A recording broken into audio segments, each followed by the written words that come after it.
Hello and good afternoon, everyone. Just want to check if you guys can hear me.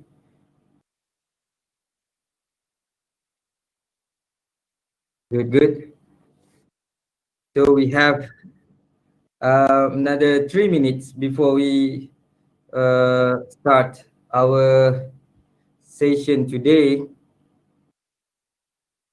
So before we start, um, I would like to thank GitLab and OpenSUSE for this um, conference, and I would like to welcome you guys into our session today.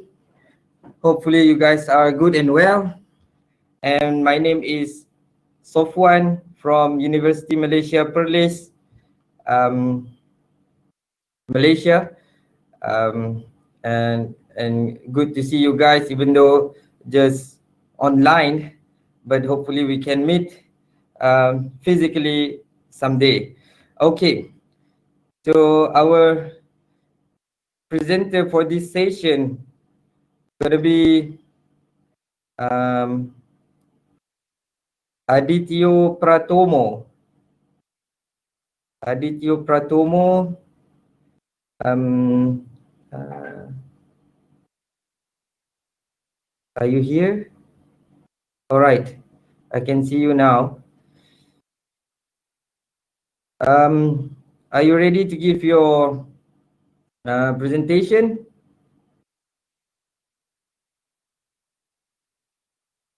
It's okay. We still have 2 minutes before we start. You can get prepared, and if if you are ready, you can start anytime now. Oh, okay. Can I upload my slide first? Adityo Pratomo will Yes. present. His title will be Designing UX for CLI Application.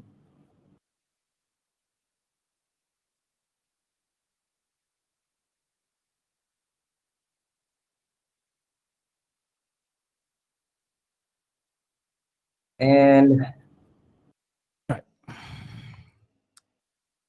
Okay. Thank you, Sofan. so you can upload your presentation.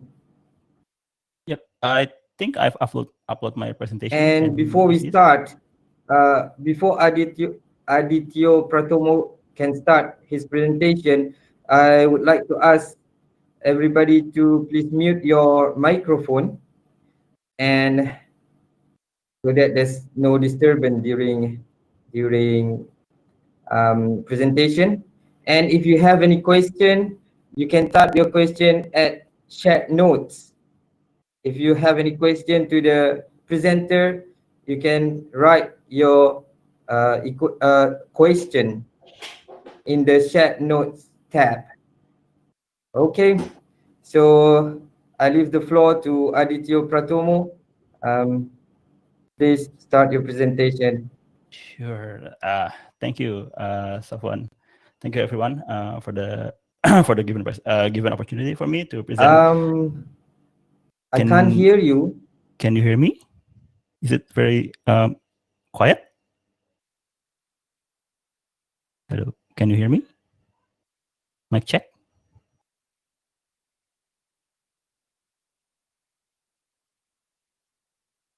Okay. Think I think the audience can hear me. Can you hear me, Sofwan? Okay. Cool. Good afternoon, everyone. Welcome to my talk. In this talk, I will give you a brief explanation of the process of designing a UX for CLI application. My name is Adityo Pratomo, and I'll be the one giving talk today. And just for the record, this talk, this slide is available at this link, github.com/lunchboxav/UXCLI, UX-CLI. So you feel free to go there, and I will also upload the link in the chat right after this talk. So just a little bit about me. I'm currently a product design at Tetrate. I'm working remotely because Tetrate is a US-based company. I'm living in Indonesia, so I work remotely. We built a Surface Mesh solution for enterprise based on open source projects such as Istio, Envoy, and Apache Skywalking. If you need to know more about the company, you can also visit our website at tetrate.io. While me myself, I'm primarily a UX designer, but my favorite domain of problem is developer-centric product. So that's probably because I'm also able to do the software engineering as well, but I much prefer to work in the UX domain. Other than that, outside of work, I love cycling, and I also start to learn how to play skateboard. And otherwise, I also love to play Street Fighter, the game. If anyone wants to play online, feel free to hit me up, and we can find some time to play. So now back to the topic of CLI application. Back in 2007, I worked with my professor where we create we basically package a Linux distribution for our research. And it was probably the first time I get quite deep in Linux. And that was back in 2007, so that might be 13 years ago. And I remember back then, my professor told me that he was working and he just talking to himself. But I remember he was talking somewhat along the lines of, "It's 2007, so who wants to use CLI application? We all have GUI application to work with." That was 2007. That was 13 years ago. And lo and behold, it's 2020 right now, and everybody is using CLI tools everywhere. And if previously CLI tools might be just exclusively being used for a sysadmin, say for example, or maybe backend developers, nowadays everybody, if you are a software engineer, if you are a software developer, you ought to use CLI application in one form or another.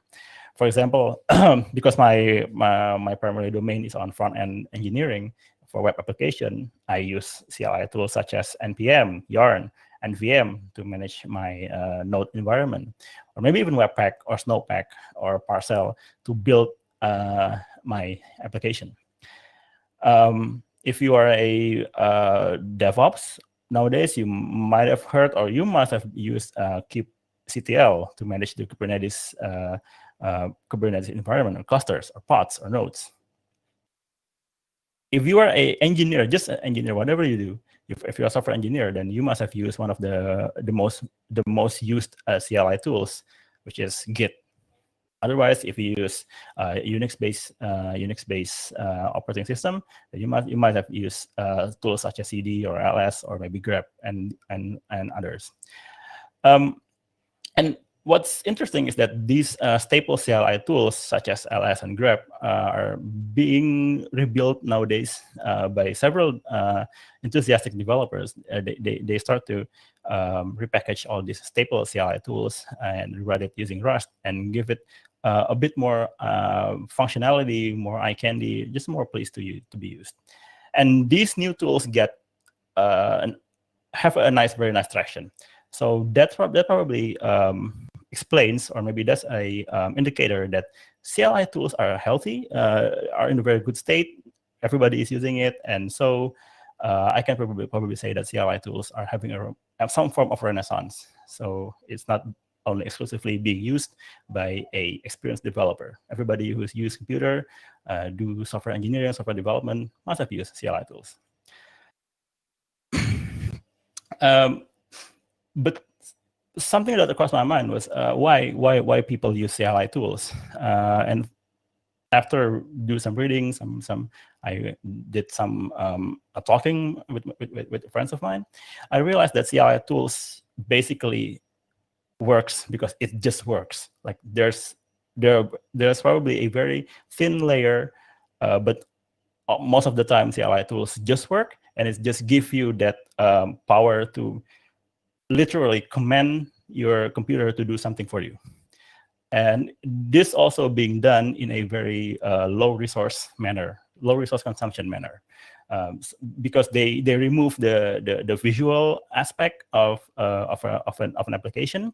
They remove that layer that wraps the application, and they pretty much just use text to layer that core functionality that's being exposed through commands. Though there's still some layer, but it's getting very thin. And also, CLI tools definitely promotes or gives you opportunities to do automation, because you can pretty much write a script, do several command, and then automate it. So it's way more straightforward to do automation compared to UI GUI-based application. And also, what's also, I think, is something more fundamental is because as a human, we are so used to interact with others using text. We chat with our friends, we talk with our families using text-based interface, probably through a messaging app, or maybe even through writings. We read books, we read articles. Everything is a text-based information. So for us, text is probably way more natural compared to, say, for example, a GUI component such as maybe buttons or maybe even a form. So text definitely, by utilizing by having CLI application utilizing text, it makes the interaction a little bit more intuitive for the user. So that's the current state. However, the UX design in me start thinking about what's the current state of the CLI application, of many CLI applications, and how's the quality of the quality of UX in a CLI application. Normally, I will evaluate the UX of a product using 6 different measurements. For one is mental alignment, so how much aligned does this product with the mental model of its users, and then the contextual match, which is there any matching between the context of the application of the product usage compared to the actual real world where that product is being used. Then there's the factor of learnability, how easy it is for a user to learn about this product. Memorability, which means if a user hasn't used a product for quite some time, will they be able to remember what they have done in the past? And then error tolerance, which means that how tolerant is the product towards error generated by user. And then the last one, does the product give you a clear feedback? So these are probably 6 parameters that I normally use to judge or to review the quality of UX inside a product. And by using this framework to judge or to review several different CLI applications, most of them that I use on a daily basis, I come to this probably rather premature conclusion, but however, it still works. For the most part, CLI application does align perfectly with the mental model of its user. Normally, when a person tries to use a CLI application, he has a specific needs that needs to be addressed through terminal, and that makes the contextual and the mental model match and align perfectly. However, in terms of learnability, I think several CLI tools is in a very good shape, but I think that it depends on how helpful is the help screen. The fourth one, memorability. Again, this also depends on help. I think I've encountered several tools where I've successfully used them in the past, but then when I use them again after I don't use them for quite some time, I need some more time to pick up or even look at the help screen just to refresh my memory. In terms of error tolerance, a lot of tools give a very nice error report. But again, this also depends on the design. Same with clear feedback. I think some tools give you a very nice feedback of what's happening. Sometimes they use a very nice loading screen, or maybe give you a nice progress bar just to show you that process is happening and you should just wait. But I often discover or maybe encounter a CLI tools that did not give you any kind of feedback, which is by design. I get it, but I think this is another part that we might be able to improve. And so I I then think that, okay, so based on this condition, then how might we improve? How might we improve the UX quality of ACLI design tools? I pinpoint 4 different area where I think is a cause of pain points of a user's pain point while they are using a CLI-based tools. One is a unhelpful help screen. Second one is there's no feedback.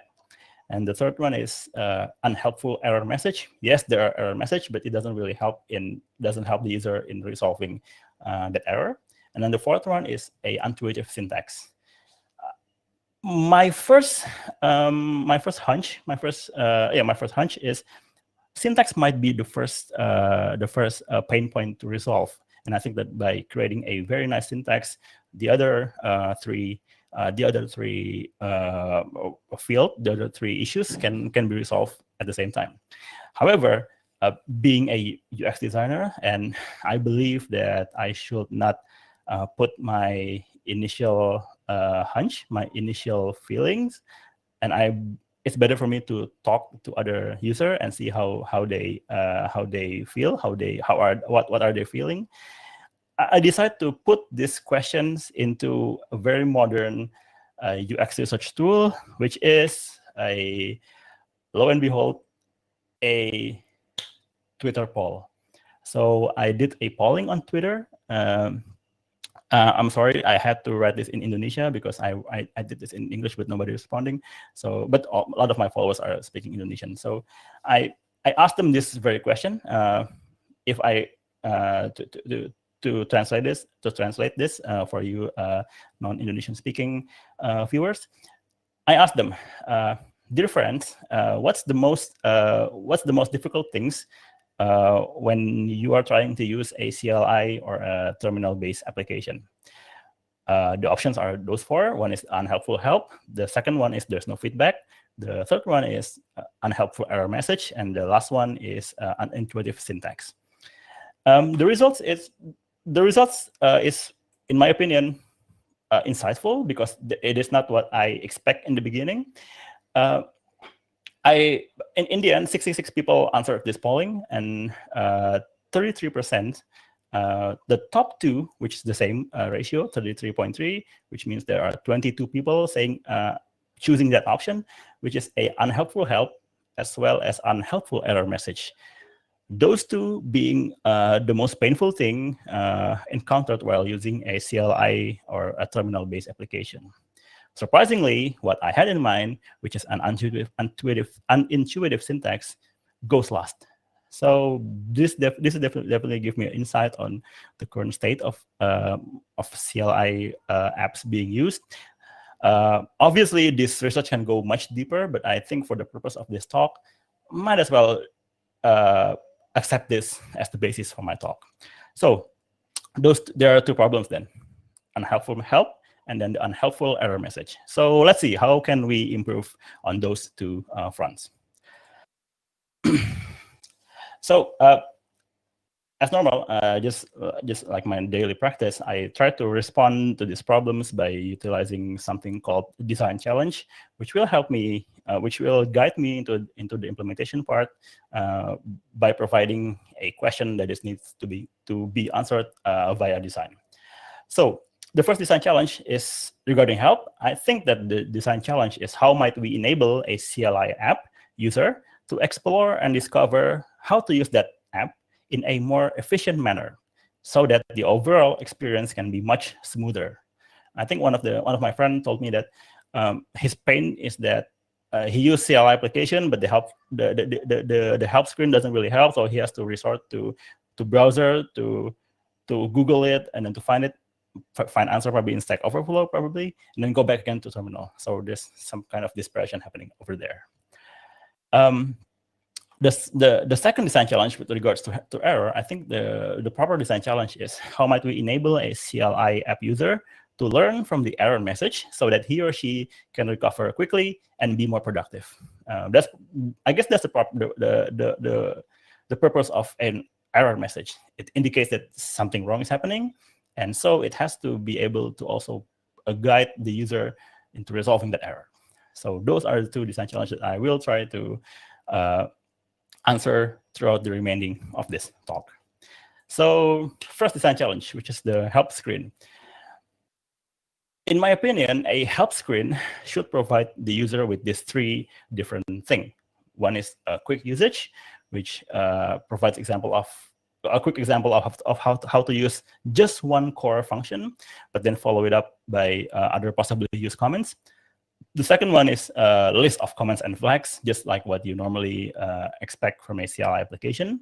And the third one is a link to external source, so that if the user can't find the answer that he's looking for, or he or she is looking for in the help screen, he can go somewhere else, probably on a web page, to see more detailed information. So those are the three that I think we should provide from a help screen from a CLI application. So I think maybe I can answer it. So let's make a quick prototype. Okay. So the first prototype. This is the first take of a prototype of a help screen. I make a fictional application named Rafa. Rafa is a CLI application to create a to-do. This is a to-do application, a to-do list application, CLI application. So this can be the help screen. So if the user type Rafa help, then it will display all this message. I will give you the annotated version just to be more clear. The first one is a core command instruction. So immediately a new user can pick up the main core function of that to-do application.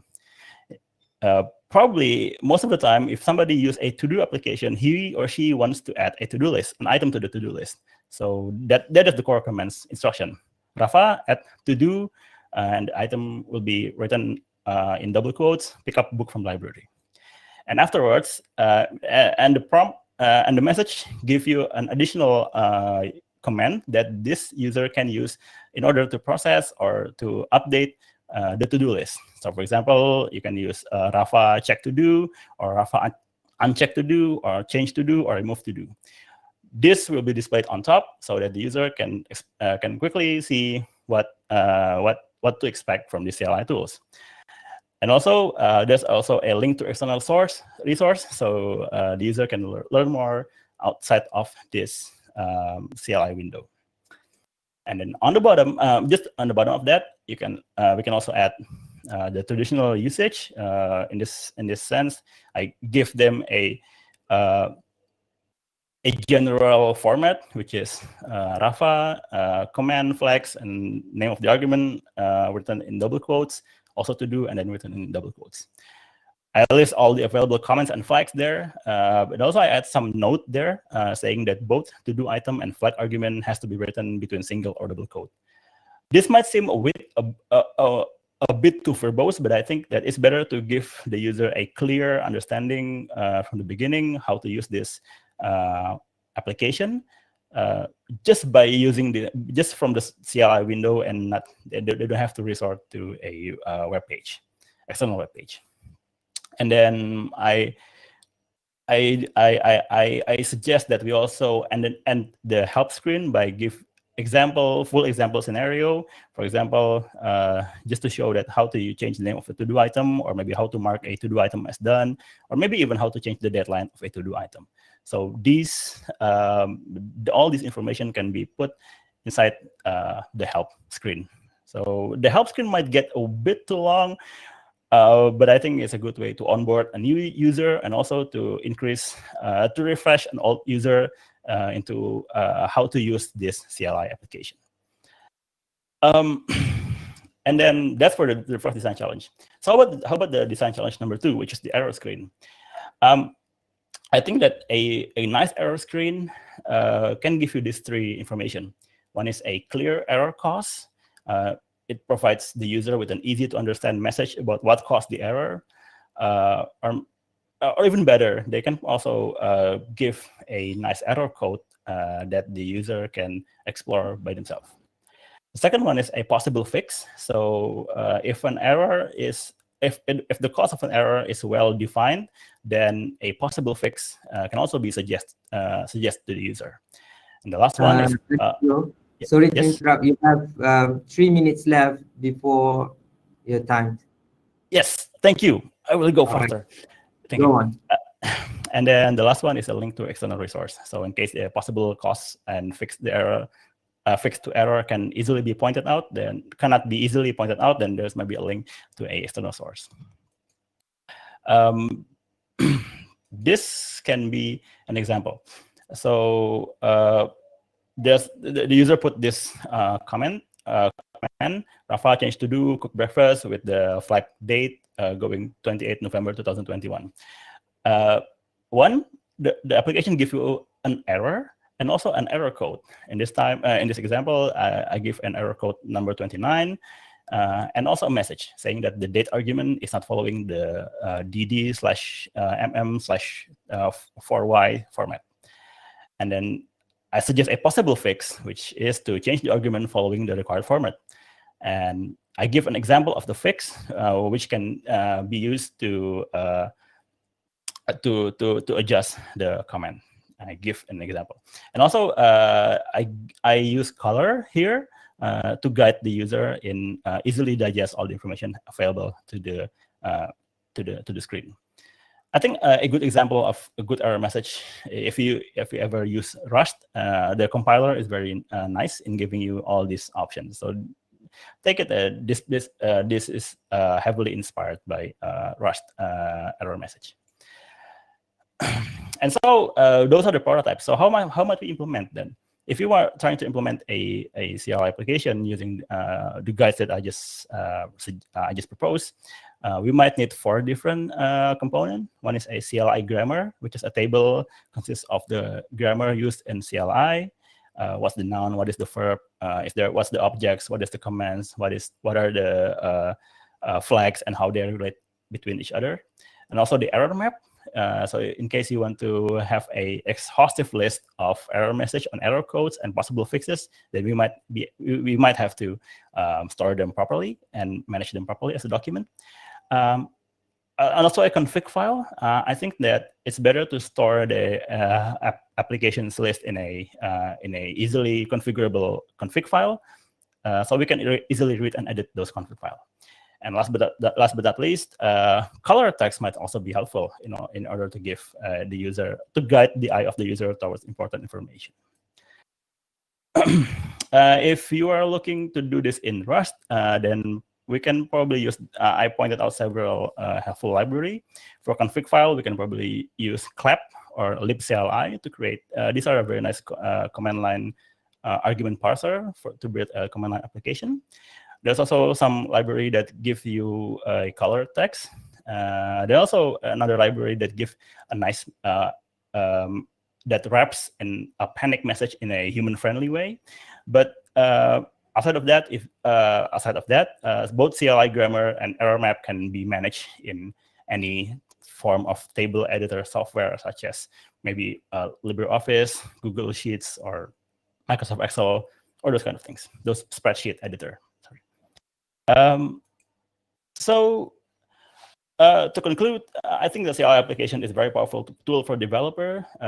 No matter, even though it has been around for decades, but we still have some room to improve. And by enhancing day-to-day activity, starting from easy onboarding, helpful vital screens such as help and error, can be a low-hanging fruit in helping its user to enhance productivity. And so that concludes my talk. I'm sorry if I go a little bit over time. Thank you. Thank you very much, Adityo Pratomo, for your nice presentation. Is there any questions to the presenter? I guess, yeah. There's one question in the chat notes, if you can read it. Okay, what do you think of the current manual status in CLI? Manual might be too cryptic words writing. I guess it largely depends on the content of the manual, I would say that help page might be sufficient for a first-time user. Manual might be more complete, but I think that, in my opinion, it's not really necessary to rewrite manual. I think it's better to what do you call, to present the content of the manual and also accompanied by an external web page. So I think it's easier for the eye to see a long form text in a web browser compared to a manual. However, that being said, it largely depends on the context usage of the application. If an application will exclusively run on a server, say for example, on a server machine, then I think a manual page should be complete by itself, so that the user don't have to go back into GUI and then read on an external web page. Everything should be contained on a manual page. I hope that answered the questions. All right, thank you very much, Adityo Pratomo. So I guess this is the end for first session for this session, first presenter for this session. So we will take 5 before we invite next presenter. We will come back in 5 minutes. Thank you. Thank you, everyone. Have a good day. Thank you.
Bartolomic Piotrowski, you can use this time if you want to set up your presentation and test your microphones, etc.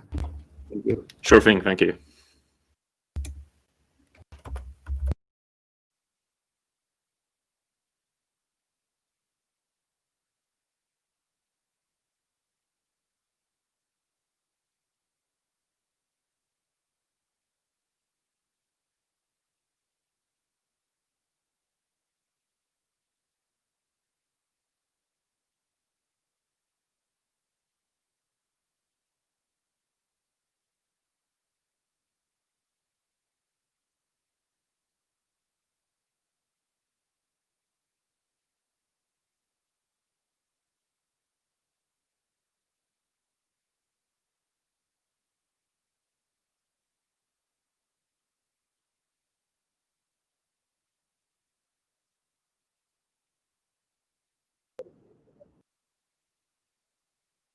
Sorry, Bartolomic Piotrowski, if I can ask you how to pronounce your name correctly? Sure, just Bart. Don't worry about it.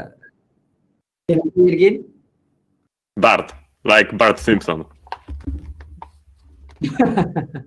All right. Okay. But I'm sorry if I pronounce it not in the right way. No, that's, I mean, nobody knows Polish, right? So don't worry about it. All right.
So should I start, or are we waiting a few minutes more?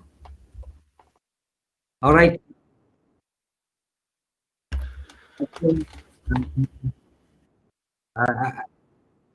a minute. Sure. Okay. It's already 5 minutes break, so I think we will continue our session today with our next presenter, Bartolomej Piotrowski. So I give the floor to our presenter. Thank you. Thank you.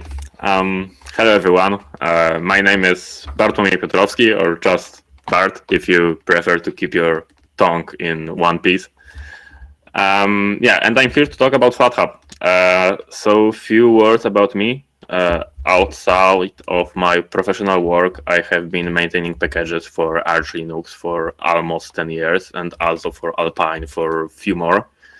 So one can say that I have created or maintained more packages than anyone ever wished for.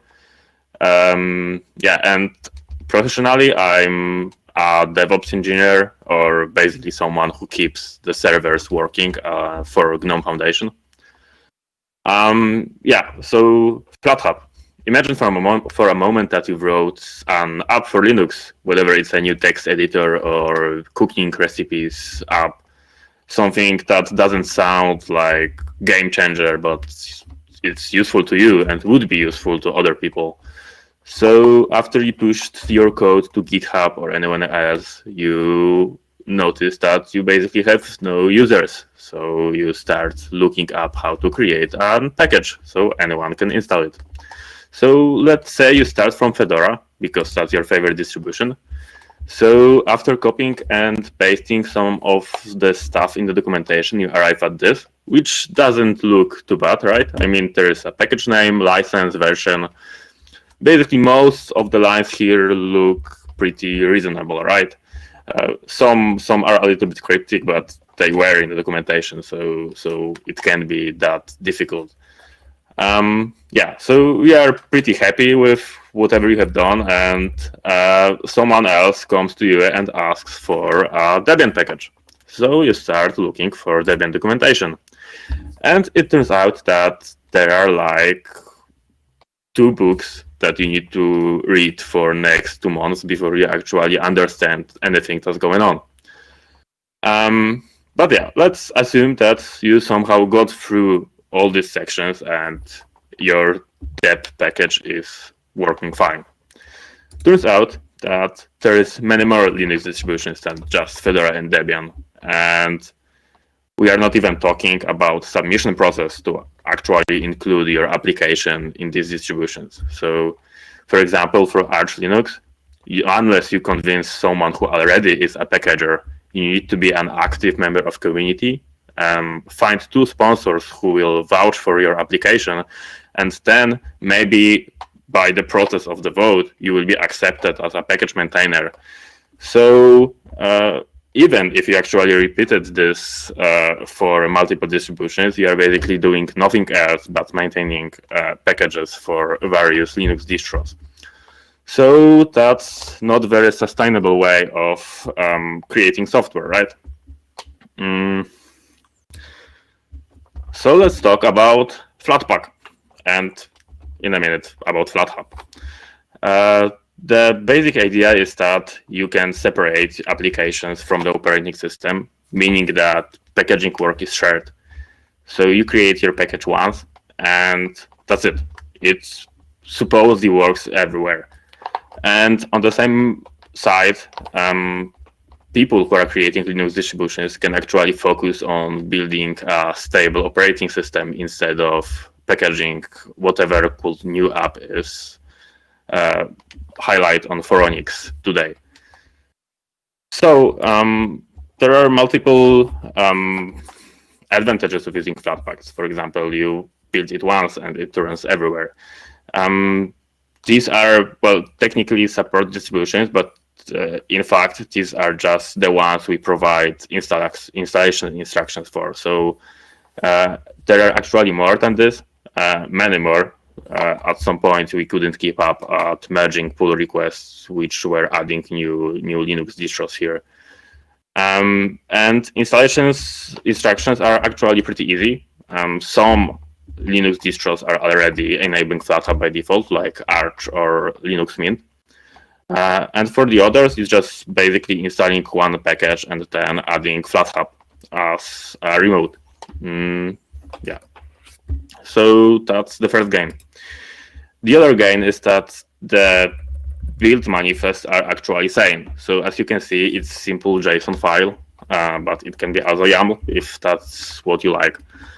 And these files are used by a tool called Flatpak Builder, which is CLI tool, which basically abstracts away some of the stuff you would need to do to build a Flatpak. So here, for example, it uses type archive, but you can also use JIT or SVN or whatever else. There are also few build systems available, which would be here AutoTools, but also Meson, CMake. However, you can always drop to regular command line, so you can just specify a number of steps that will build your application. So the result is that it's vastly more simpler than tooling for other distributions that you would need to learn for each one separately. As you have probably noticed, not sure if you can see my pointer, you define a runtime to be used by your application.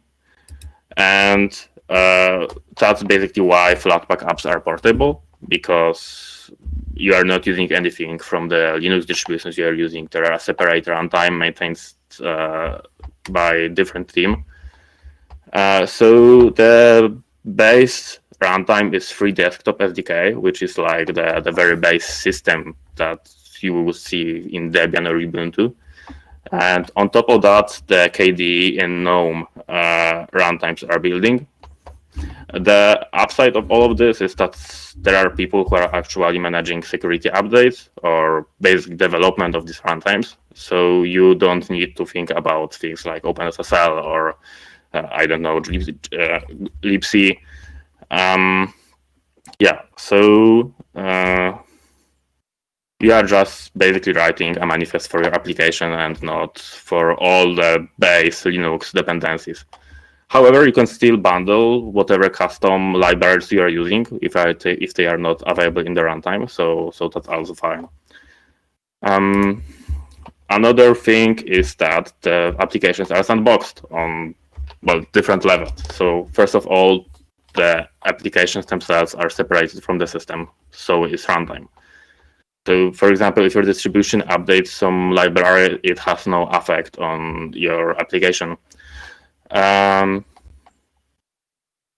Another layer of the separation is that applications are storing their configuration in a separate directory. So, for example, if you have, let's say, LibreOffice installed from your repository, but also from Flatpak, they are using separate configuration. So you can have them co-installed and they have no effect on each other.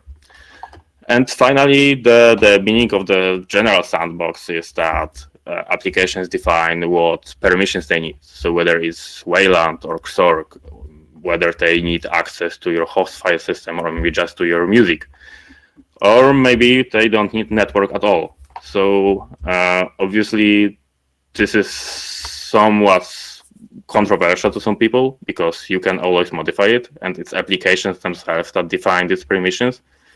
But still, it's a step in the right direction in comparison to regular Linux packages that can do basically anything on your system. The favorite thing of mine about Flatpak is that it's using a tool called Ostri to store the application data, meaning that, for example, if you're an updating application, you can see here that in the worst case for Chromium, I would download 100 megabytes by iDownload on 68. So it's actually pretty cool because you are basically never downloading application from scratch when you're updating. And this way you are downloading much less data from internet. And basically, as you can see, Flatpak actually also notifies you when an application needs a new permission to work. And you can obviously say no. So refuse to use the update or change permissions of the application, because just the fact that application defines it doesn't mean it's immutable. And you can basically take away all permissions from an app to the point it doesn't work anymore, if you like. Yeah. And Flatpak itself is not tied to single store. So it's not like that FlatHub is the only store with applications. Flatpak is store agnostic tool. So you can basically start your own remote and push your application there and just tell users to grab your application from not FlatHub. And for example, Elementary is working on their own remote, and I believe the Elementary 6, which is in beta, I think, already use some I'm sorry, some apps from its own remote. And for example, Fedora, they are basically redoing RPMs to use Flatpak with their own custom tooling. So it's not as if you need to modify Flatpak source to switch to different store. It's all there, and you are not tied to FlatHub or anyone else. So this is how FlatHub website works. And FlatHub, while Flatpak is distro agnostic or store agnostic, FlatHub is de facto place to get your Flatpaks from.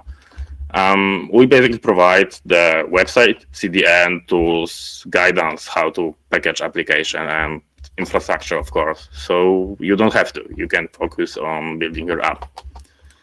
And FlatHub itself is a community project, just like Flatpak. So there is no single company owning FlatHub. There are multiple sponsors either donating their services, infrastructure, or just time to make FlatHub happen. So that would be Red Hat, Endless, Codefing. From hardware point of view and services, it would be Equinix Metal, Fastly, Mythic Beast, or Sentry for exceptions handling. So all these companies actually make it possible for FlatHub to exist in the first place. Yeah, and this is part of the backstage for FlatHub. So this is the build bot page. You can see new builds here that are either unpublished yet or in process.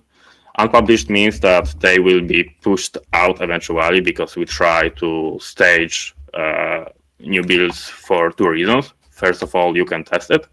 And for example, if the new build is for some reason broken, you can always just drop it and it won't be published.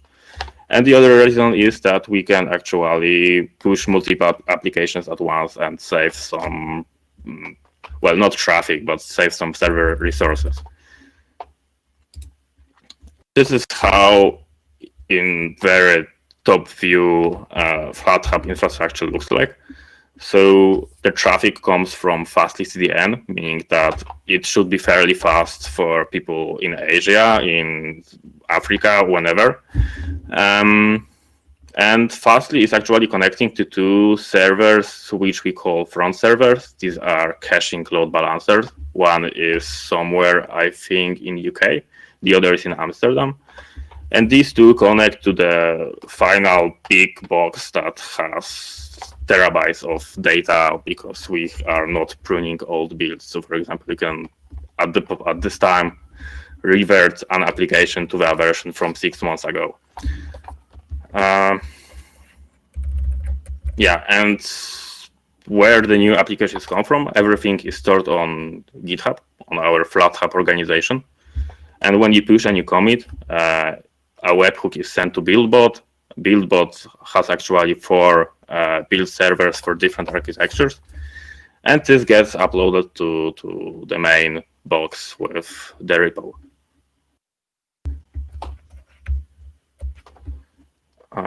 Yeah. So this is the graph of new applications since FlatHub started.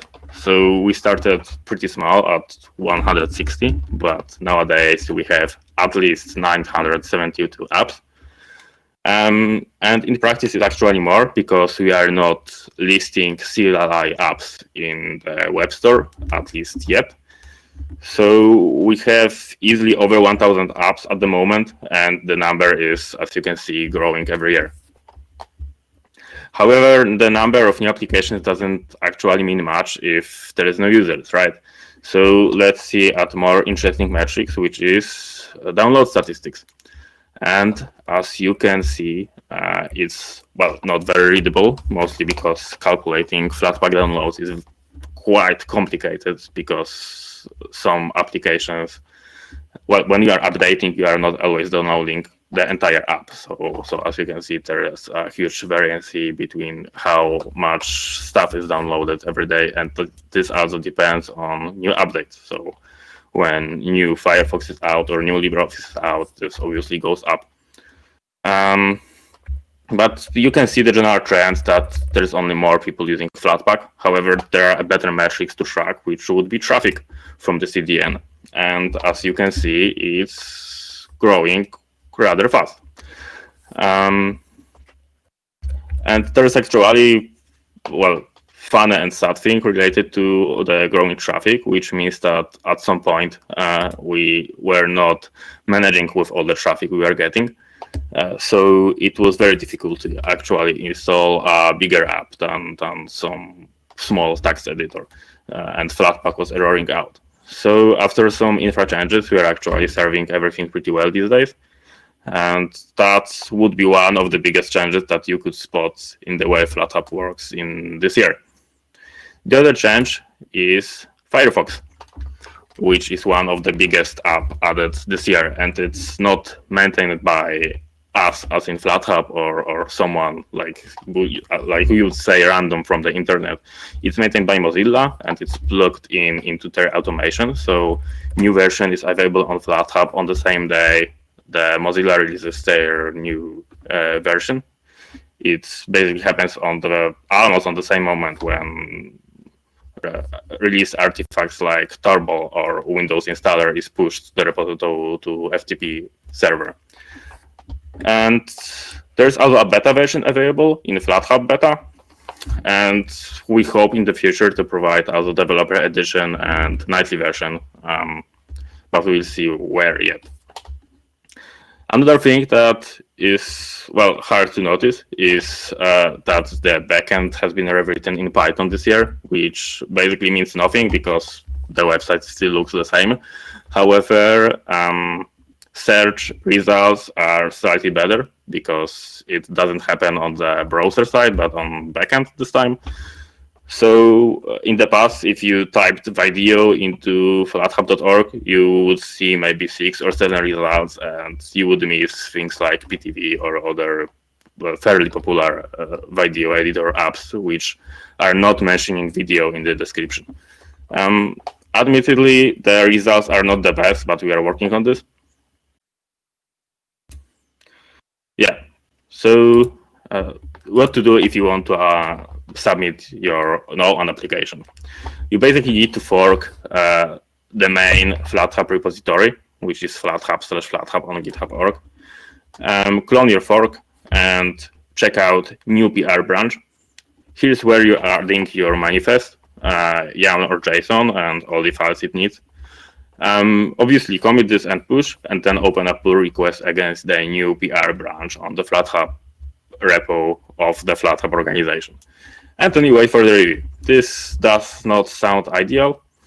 However, we are thinking about kind of improving it.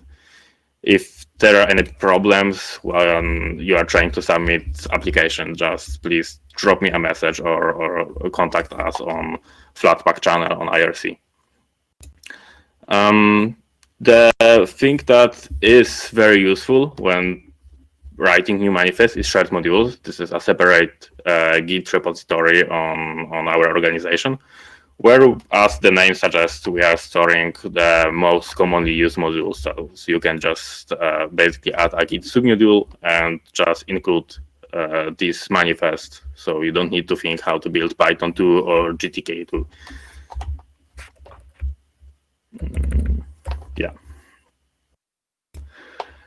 However, the best thing I think of the fact that we have over 1,000 apps is that you can just use GitHub search. So, for example, if you need libdazzle, then you can just type this into the search bar on GitHub, and it's very likely that someone already has figured out how to use it, how to build it and use it. So you can basically copy paste this into your manifest, and that's it.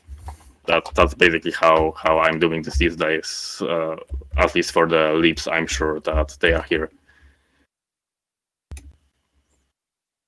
Yeah, so let's get back to the front page for a minute. So website hasn't changed much in the past few years. So the basic idea is that to redesign it, and basically that's how the POC version looks like right now. The design would be more similar to the way the GNOME software or KDE Discover looks like. And the general idea is to make it more fun to explore new apps. So people actually like to scroll through App Store or Play Store on their phone. So why wouldn't they do the same on their laptops? And this way, it would be also good for new apps to make it more discoverable for users. So your new cooking recipes list would be actually found by someone here, either in one of these sections or somewhere deeper on the website.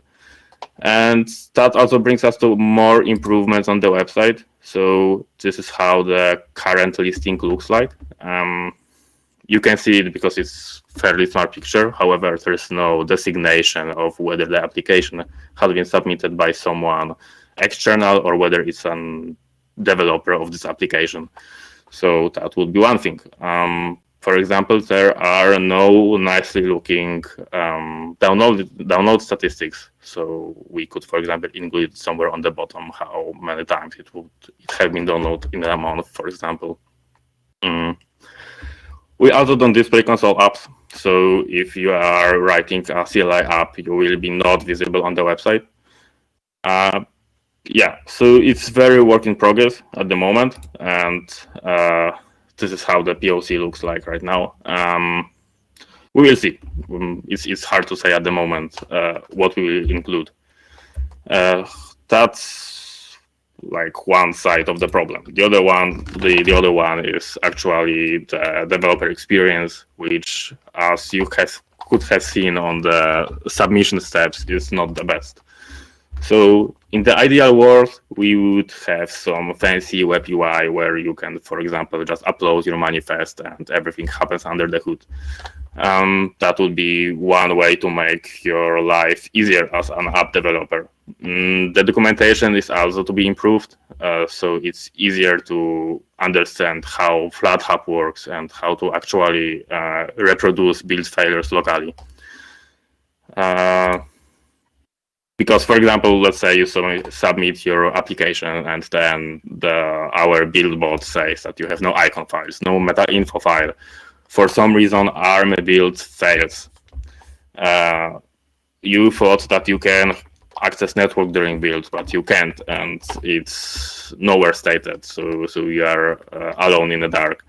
Then many people often overlook and leave some unneeded files like static libraries or man pages in the application, or are using outdated runtime, because why would you know which runtime is the latest, right? So that's something that would be easily solved by using a linter that, well, we still need to write, but a linter would be a solution for this. So most common mistakes would be caught before you actually submit your application to FlatHub.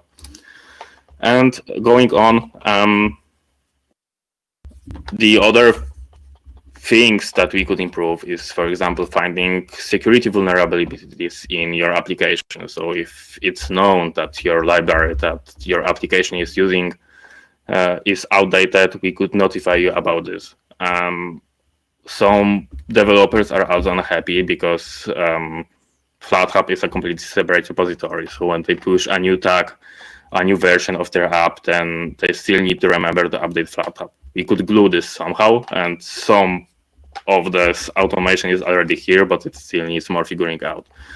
And similarly to the using outdated runtime release, because, well, we are supposed to be focused on maintaining your app and adding new features and not thinking about what happens in FlatApp.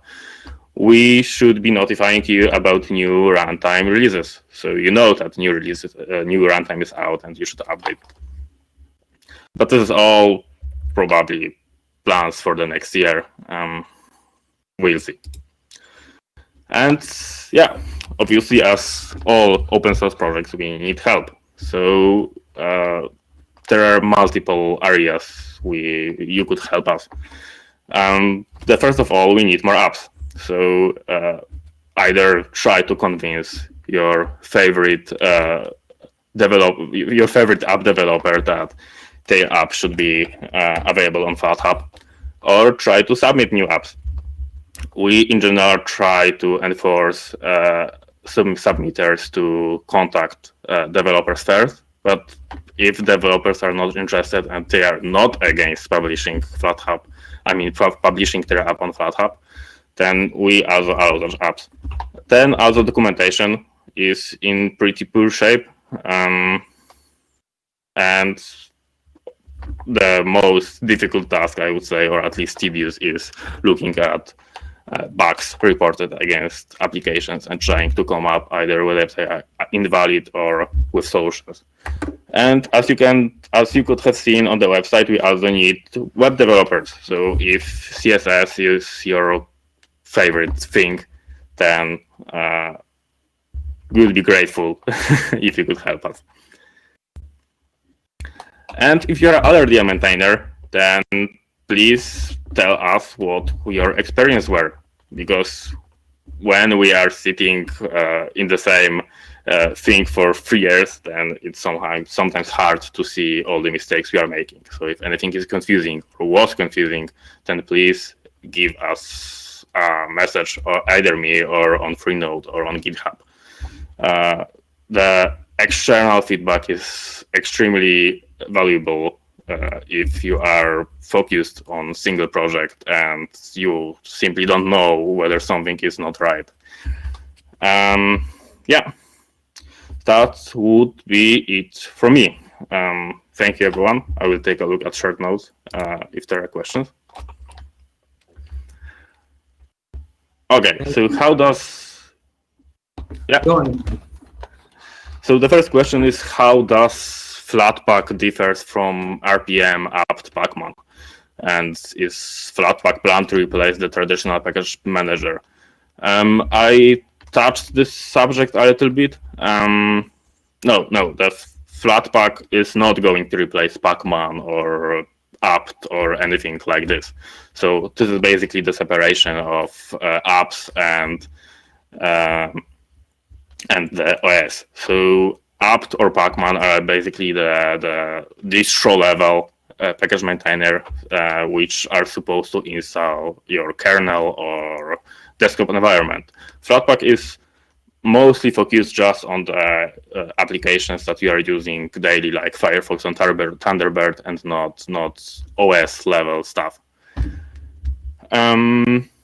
Second question is where I can get the statistics of FlatHub. So there was a slide with downloads. Let me get back to it. A little bit earlier. Almost there. And here. Yeah, so on the bottom right corner, there is a link, which unfortunately is not clickable, sorry, to raw statistics. We don't have a fancy UI to show the statistics yet. This is being worked on. But basically, if you download this JSON file, you can come up with all the data you need to calculate how many downloads are there for runtimes or applications. And the last question, how the Flatpak apps are reviewed and maintained. So we are not doing code review per se. We are only reviewing the manifest. So for example, if you are submitting an app and it has both network access and home file system access, we will ask you why you need both for example, so wide file system access? Why can't you nail it down to single directory, for example? Because I don't know, let's say you have a music player. It doesn't need to have access to your downloads or your documents, right? And basically after your application is accepted to FlatHub, you are basically, well, not on your own, but we are not interfering much with the way you are maintaining your app. So if you have a problem, we will likely help you, whether it's a technical problem or some confusion caused by documentation or whatever. But you are basically the person responsible for the maintenance.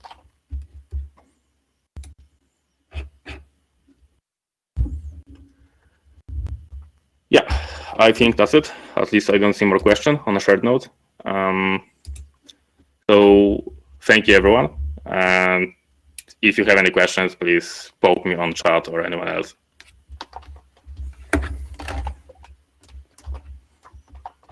All right, thank you very much, Bart, for your great presentation. So, Thank you.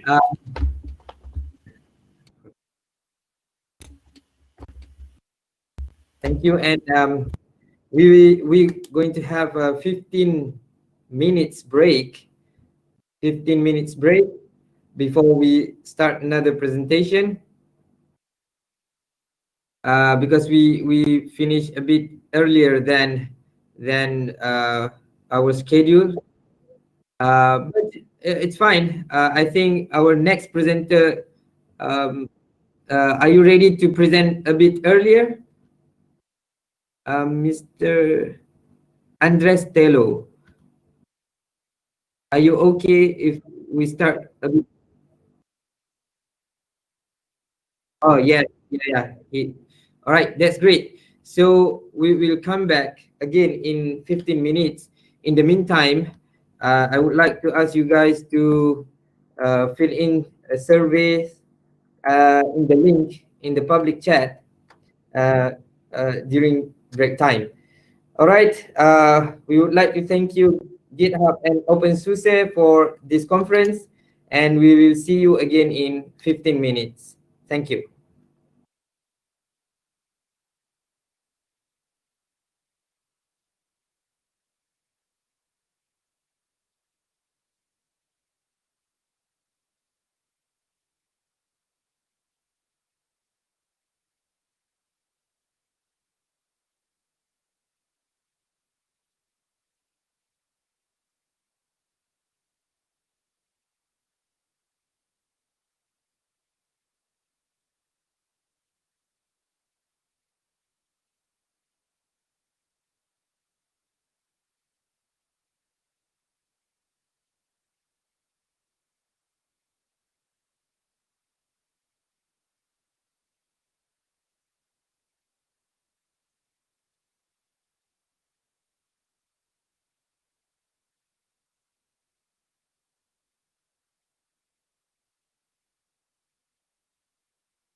All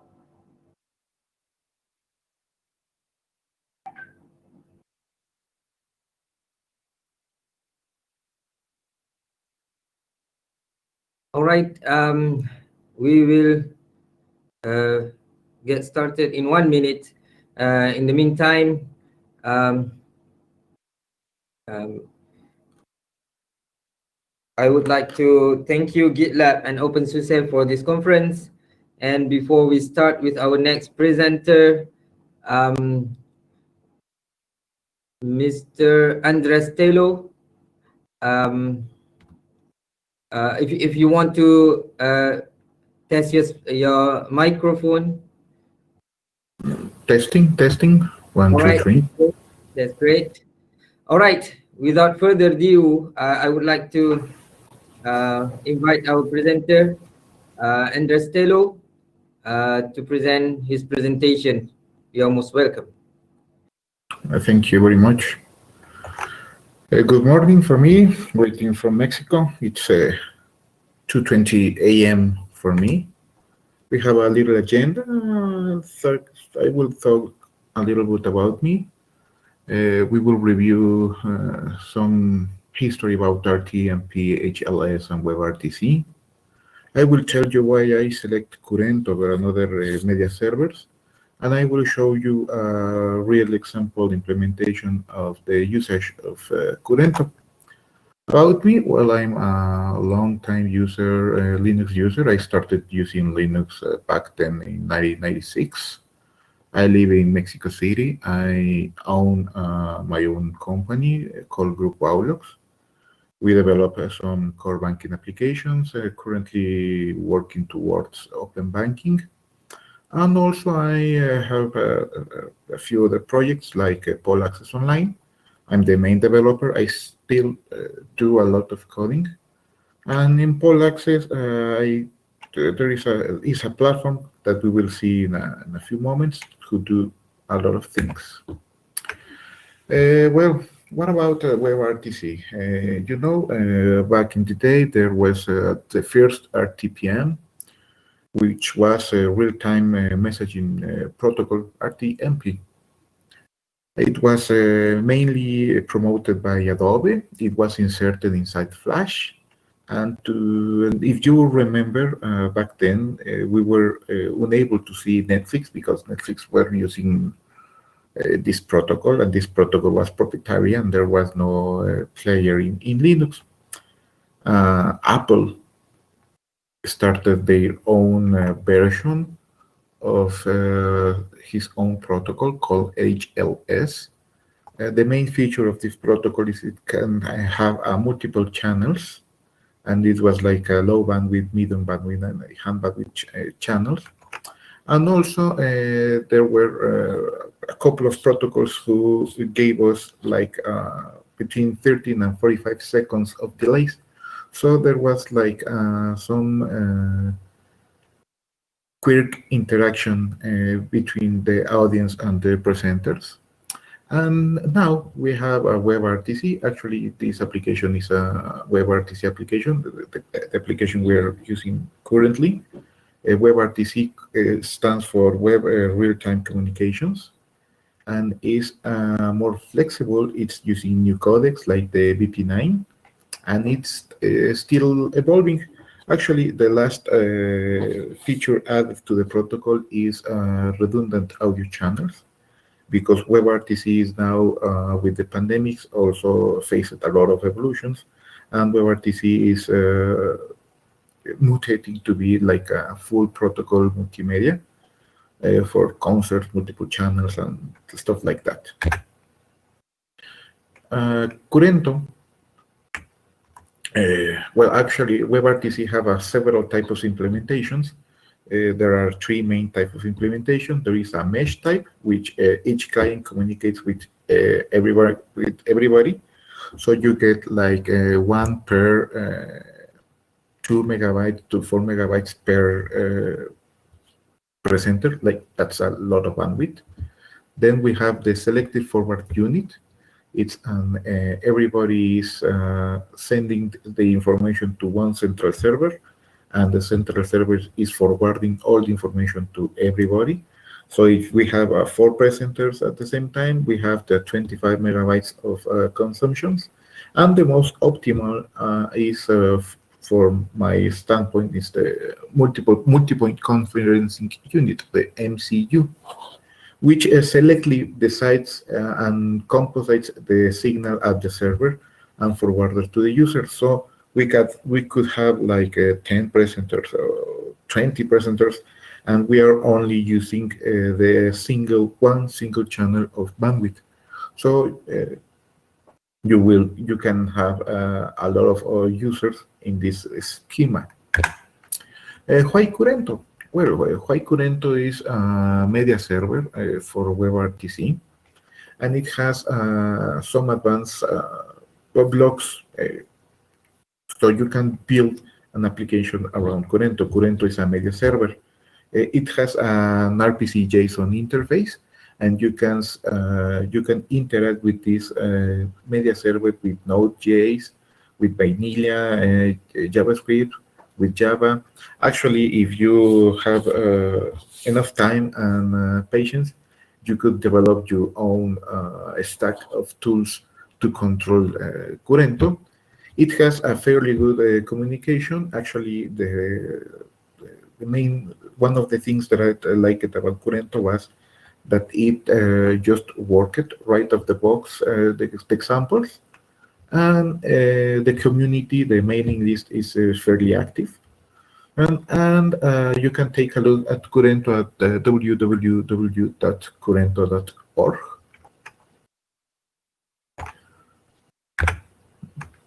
What others media server solutions I evaluated? Well, I started to look at Ant, but Ant is not so open source. Actually, the open source has an artificial delay for about 30 seconds, and only the paid version was like had a little lag.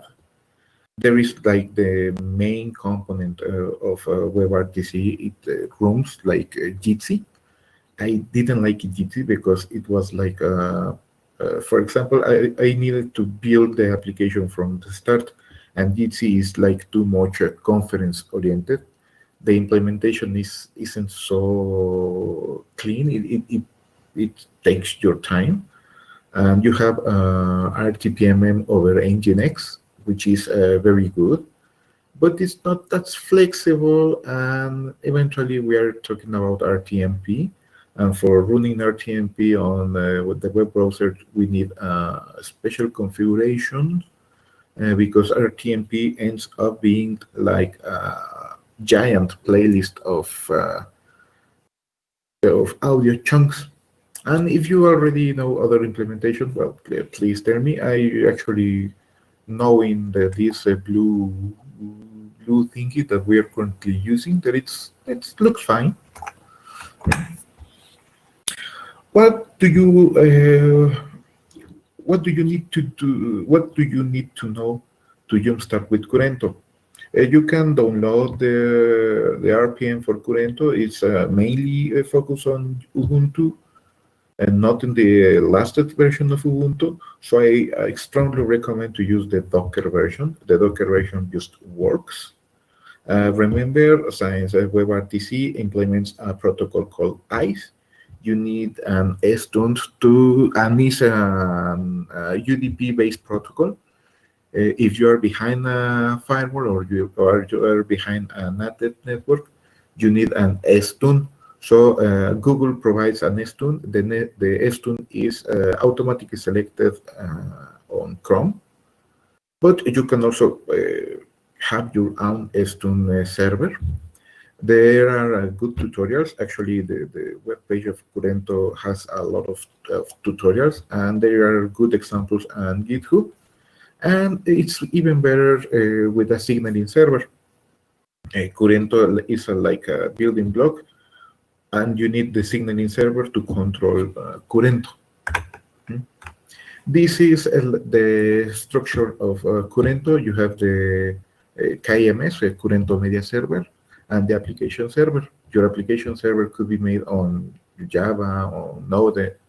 I started developing Node.js because I rather like more JavaScript than Java. Don't kill me. Obviously, Node.js, I handle the WebSocket signaling. I implement a little API RESTful who handles the communication with the Curento server. The library to manage Node.js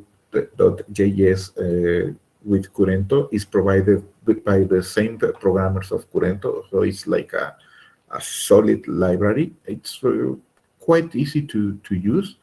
Most of the library is promise-based, so you need to handle all this stuff with the promises. And Curento gives you a lot of building blocks. You have protocols and codecs. Where you have a WebRTC endpoint, you have a HTTP post endpoint, and you have RTP endpoint. You can mix HTTP endpoint with RTP endpoint and transmit your WebRTC signaling to RTP signaling. You have an internal player endpoint. You have a recorder endpoint. You can record your conference. You have some plugins for computer vision. You have access to a GStreamer filter. In the GStreamer filter, you can do as much as you like. You can control all the stuff at GStreamer filter. They have a demo for a face overlay filter and a hat overlay filter. And they have a group communication. That is the part that I use more. They have a composite. You send a signal from WebRTC to the composite, and the composite construct a matrix of the signals with video and audio and retransmit. You have a dispatcher.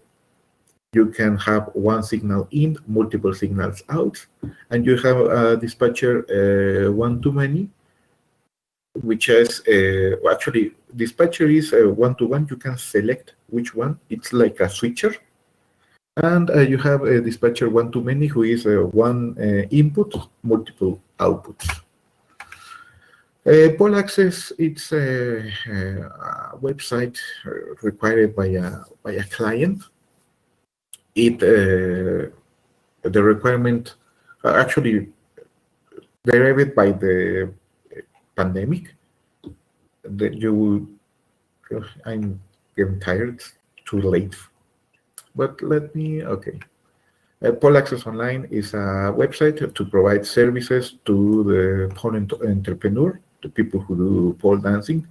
They stopped all their activities were stalled, and there was a requirement like to set up a site where they can do a lot of activities. One of those activities was to share their art and do live presentations. So the requirement was like it should have like the ability to upload pay-per-view videos. You have to have the ability to give like private sessions, private classes, like one-to-one video, and shows streaming. And specifically for the one-to-one video sessions and for the show streaming is where I use Curento. What were the specifications, or what was the CEO vision? The platform should be oriented to show, not to meetings. In a show, you have some feeling about the performer has a feeling about how the public is enjoying the performance, and you as an audience also have some type of interaction with your peers and with the performer. This, but mainly you have one presenter and a lot of people, just like we have here. You should have the ability to inject a video. And normally you should use OBS, and you have your main camera and you insert video. This requirement was for WebRTC. You have preloaded your video on the site. You have a playlist, and you could launch the video, and the video will take over your signaling. You have another requirement was that you should be able to accept tips, money tips. And the last requirement was that you should have face-to-face video for private classes, private sessions, for anything. So these requirements were created on two services. One was live theater, which show-oriented, and the other was private sessions, which was the face-to-face part. And this was the architecture implemented on Curento. We had two main master channels. On master one, there was a single camera, like the master of ceremony. We call it the MOC, and it was like he was a presentation, and the master of ceremony had the ability to switch over to one or up to four different presenters. And the master of ceremony also had the capability to launch video. And as I said earlier, the video player would take over all the signaling. There have in the database we had a monitor, so you could see the composite signal that wasn't being used by the monitor. And actually, Curento was able to create like a virtual television studio with two master channels, 4 signal inputs, one pre-recorded video, and you could transmit it to a lot of users. What is the infrastructure that you require for Curento? Actually, you don't require too much infrastructure. The longest running show we have done was like 4-hour continuous hour, held by 2 co-hosts in geographically remote positions. One was on Cancun, and the other was in New Zealand. They had inline videos. They were between the 2 co-hosts were presenting up to 10 videos. We had up to 250 viewers, 135 viewers on average, and I used 2 proxy servers to handle all the clients connecting to the servers. Who was handling the proxy servers? Well, or all goody Nginx with RTMP. The architecture that I set up was Curento will forward the signaling to Nginx, and the users will use Nginx and consume the video from them. So I could have like the mocks without having some major modification of the architecture.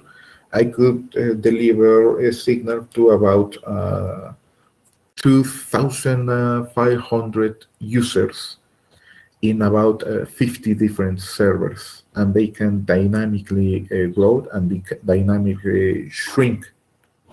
The user will consume the HLS streaming because it has a low, medium, and high specifications of bandwidth from the Nginx. And yes, we will have the penalty of the 25 to 30 seconds of delay, but it's acceptable, and it allows us to handle a lot of clients. You have any questions? You can send me an email. I'm a relatively avid Twitter user, and you can follow me on my EG. And let's see. We have some questions. For your understanding, it looks a lot like P2P.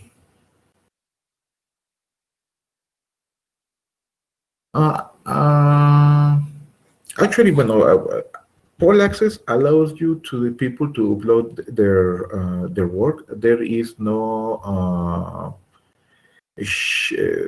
seeding of the information. Think it more about like pay-per-view Netflix, that you could go to to poll access, and you can catch a live act, or you can subscribe to a channel and see free videos, or you can purchase some shows. There are shows who people who have put together a bunch of performance and they put shows. So that will be the difference. No, there is no seating. Everything is storage in the same infrastructure.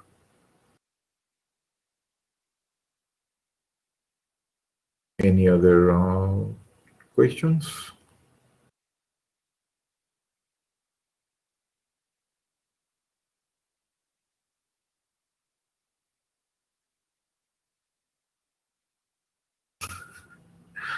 Yes, we are using Big Blue Button. I didn't knew Big Blue Button, but I still feel it like it's more conference oriented than show oriented.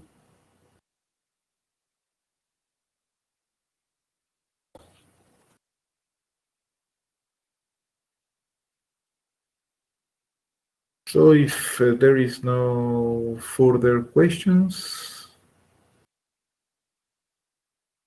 maybe I went too fast.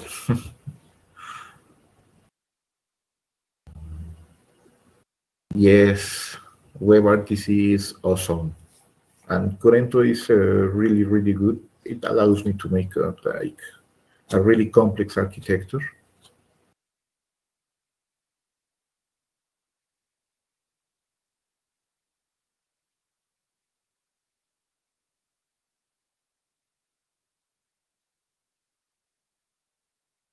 We still have 5 minutes. If you guys have any question for Victos.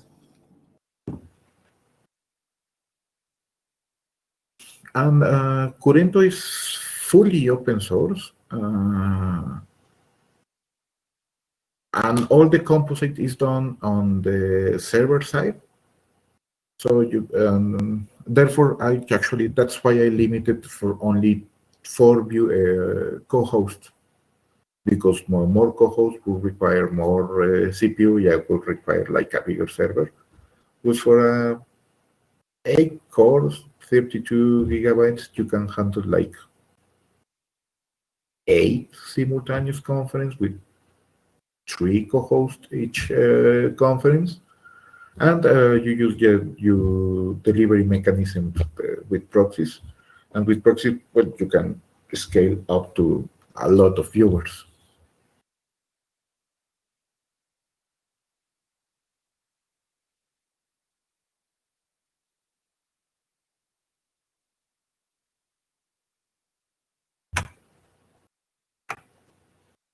Well, I think, thank you for everybody.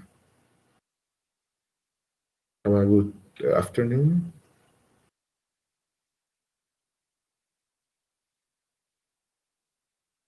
All right. Thank you. Should I Andres. Andres Telo. All right. Thank you, Andres, for your great presentation. And it's new for me too.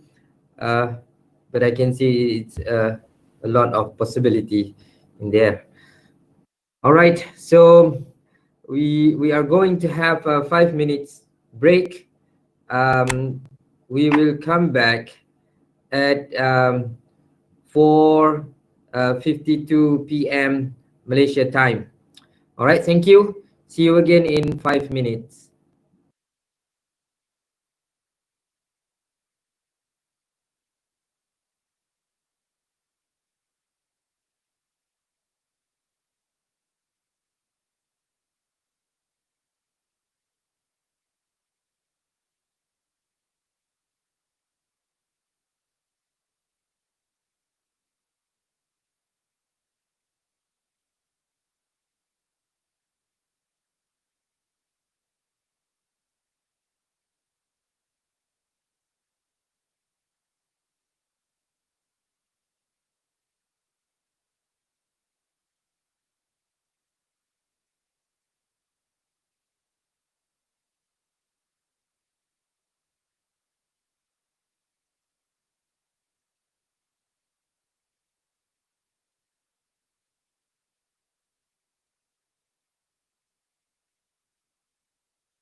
The GNOME team is proud to present the new 3.38 release.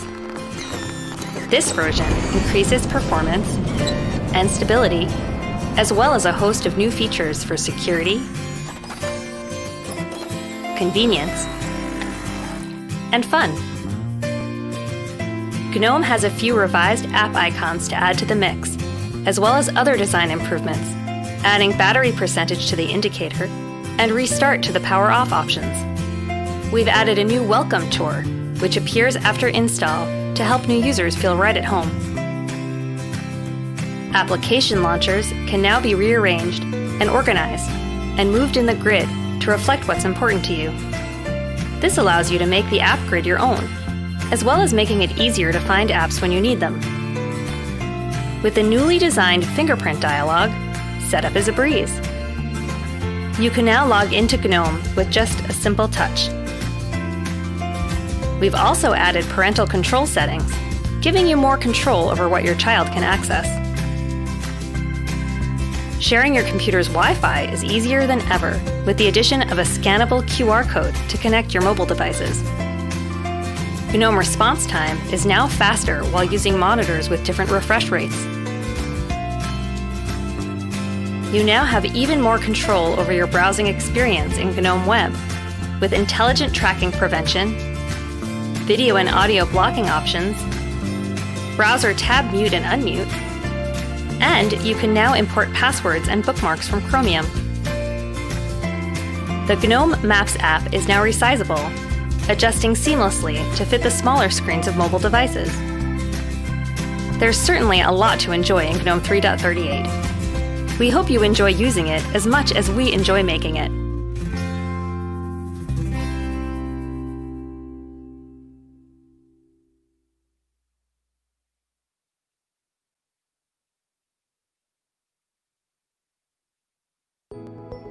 The landscape of software development is changing. Today's users expect applications that are always on and accessible everywhere. To keep up, centralized apps are shifting to distributed cloud services, built and run by teams all around the world. With all of this complexity, software teams need a DevOps solution that enables them to become faster and more efficient while staying secure and reliable. Luckily, there's GitLab, a complete DevOps platform delivered as a single application. Get powerful collaboration capabilities like agile planning, version control, and code review, multi-cloud CI/CD that enables you to deploy anywhere, and built-in security and monitoring right out of the box. GitLab makes you fast, so you can meet business demand and react to disruptions. GitLab makes you efficient, helping you improve productivity, reduce rework, and work from anywhere. All while helping you build and maintain trust as you reduce vulnerabilities, streamline auditing, and stay compliant. What's more, everyone can contribute to this open source application, so GitLab is continuously improving. Are you ready to deliver better products faster, work more efficiently, and reduce security and compliance risk? Try GitLab today.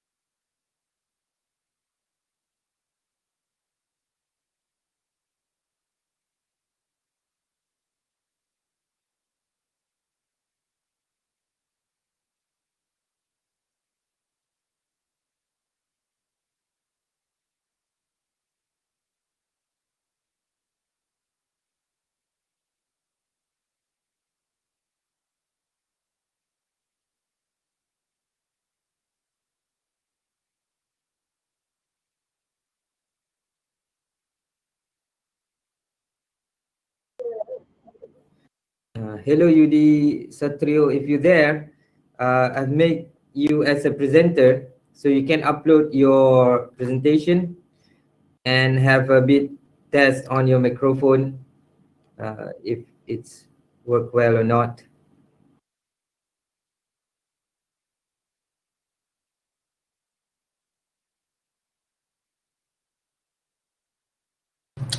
Okay. Everyone can hear me? Yes. We wait another 1 minute before we start. Okay. Okay. Thank you.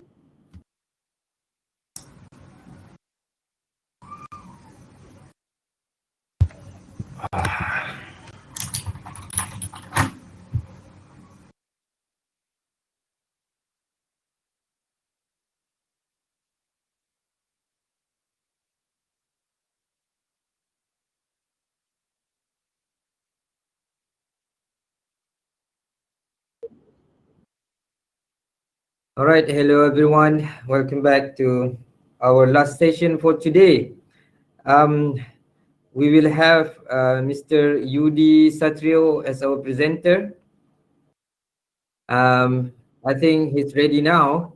Without further ado, I would like to invite Mr. Yudi Satrio to present his presentation.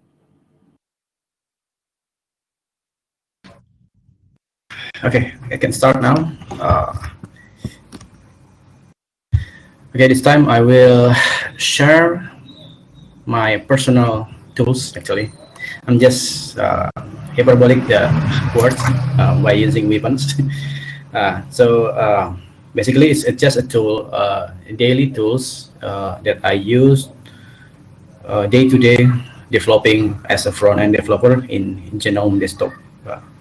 And also, you can download this presentation at the event page on my section.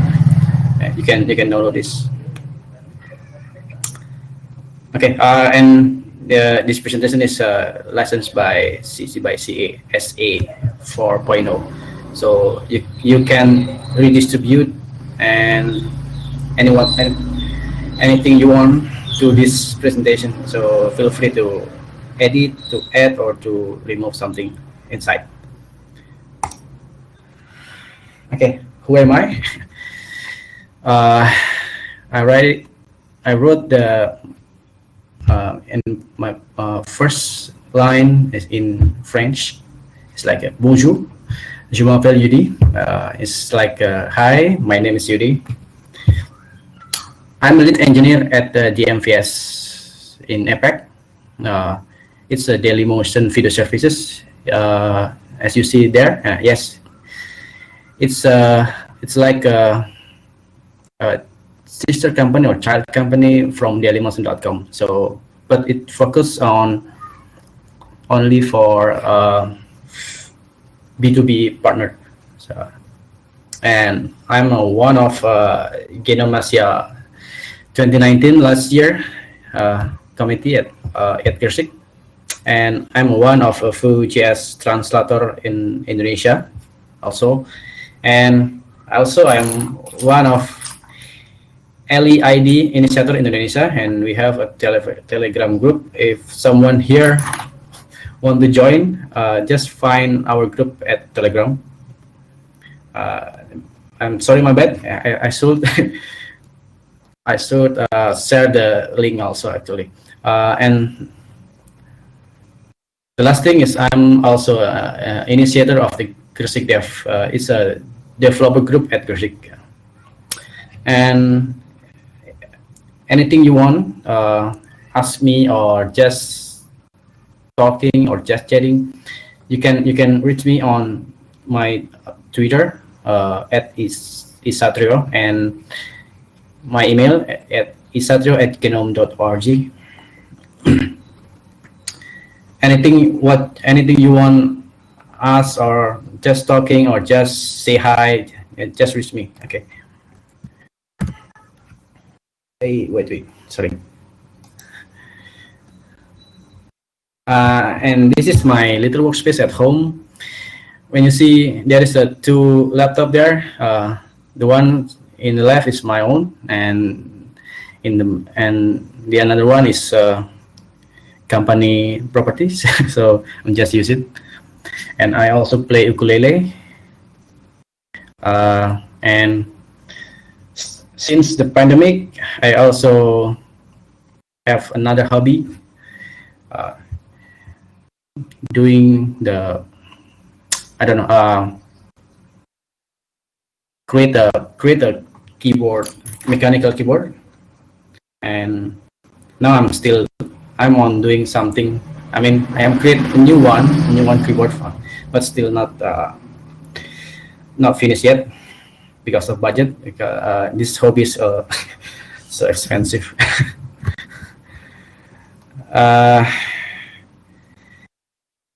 If you have a hobby like mine, you can also talk with me. Okay, next slides. Because I'm also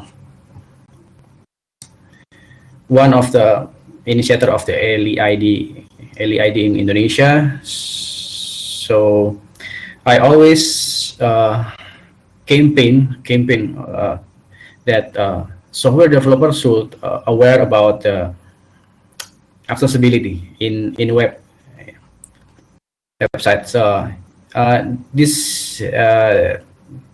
This one is only for Indonesia. Actually, it's not for global, but only in Indonesia we have a potential user like 100 million something, and inside there are old men here like 18 millions, and blind 3.5 millions, and I don't remember what this symbol is like. I forgot. I think it's deaf, and for another disabilities. So we all are defable actually. We all defable, but we don't know when. And one thing for sure, we all will be old, and we will decreasing our ability. So just support accessibility by default. It's not by priority. So everyone can access your websites, and also you in the future. Maybe you are the next. Maybe, I don't know. Okay, to the content. I start with this. GNOME is a crazy rich desktop. This is created by Prince of Giri. Thanks for this quote, Mas Haris. And I also fan of GNOME since first I use Linux, because I cannot move on from this desktop, because I that time my desktop is just like a old desktop and slow and anything. So I'm trying to find another desktop that working same like GNOME as a UX and as a performance, but no one can beat the GNOME on my set. I also try many desktop environment like KDE, Mate, Cinnamon, Deepin, Budgie, LXDE, XFCE, and IceWM, Enlightenment, Pantheon, Unity, and you can name it. And I don't have any. I can move on from GNOME, and finally I go back to GNOME.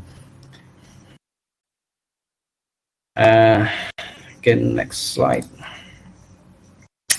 Okay.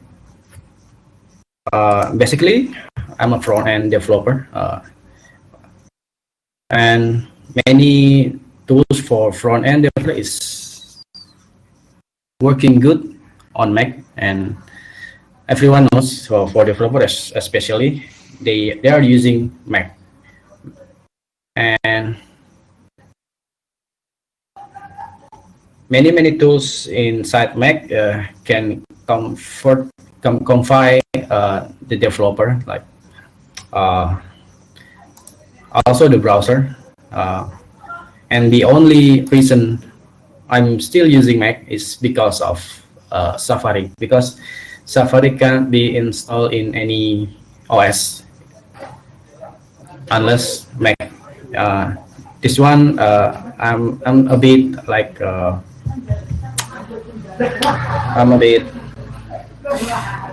hate because I don't have any option, because Safari is also a thing, because from the most of front-end developer working with a browser, and the only one OS in the world can install Safari is just Mac. So I'm a bit disappointed with this one, because I think Linux is also good for development. It's not always Mac, but yeah, we know that Macs have a good ecosystem and good UX and expensive, very expensive for the price. At the first time, I'm skeptic with Mac, but in the end, I enjoy the Mac. But yeah, I want to try to go back to use Linux for now, actually, but still don't have any option for this Safari. And I'm a unique one. I'm a unique front-end guy, because yeah, before I use Mac, I'm using Linux as my day-to-day work as a front-end developer. And I try to maximize what I have in, sorry, I'm trying to maximize what I have in Linux to be a front-end developer. So today I will share many tools for you. If you want to be a front-end developer, you don't need Mac actually, unless the Safari. But you can ask your friend that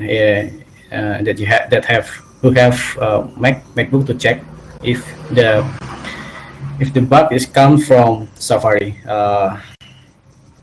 So let's start from the editors.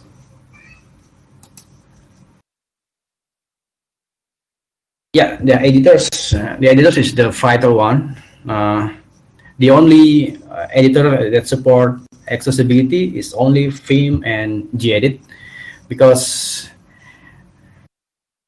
these two editors can be read by the screen reader. The other editors in Linux, you can name VS Code, Sublime Text, PSV Storm, WebStorm. Those editors can be accessible by screen reader by default in Linux. But these two editors, Vim and gedit, they can be accessible by screen reader. And another reason why I'm using Vim is because I can't quit. So because I also enjoy the navigation of Vim. And if you meet me and see my laptop have another editors, trust me, all of them is Vim. I'm using Vim navigation in all of my editors.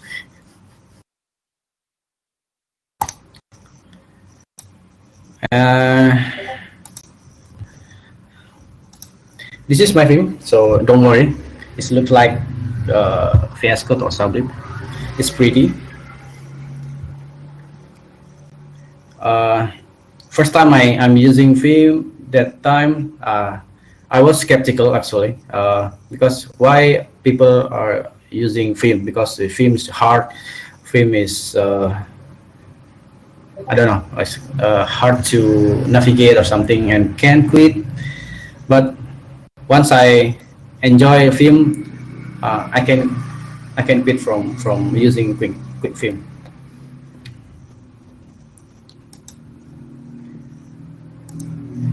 The next tools is image editor. Because I'm a front-end developer, so I need all of those software because I need to maybe just slicing the component of the design, but using GIMP, or just reduce the resize or compress or anything what I want to do with image.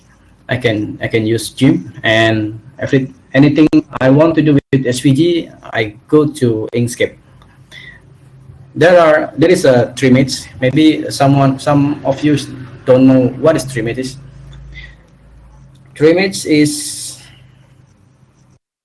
actually, I don't know how to pronounce this, Trimage or Trimage. Just maybe for now, just say Trimage. A Trimage is just image compressor. So it's a drag and drop.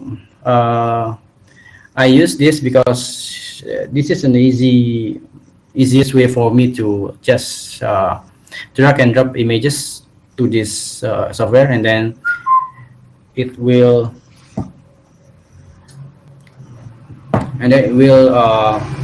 compress the image for me. Actually, this compressor is not always Trimage. There are tools, CLI tools, that can compress some images. But for me, I enjoy this, and this is part of my step to develop websites or application.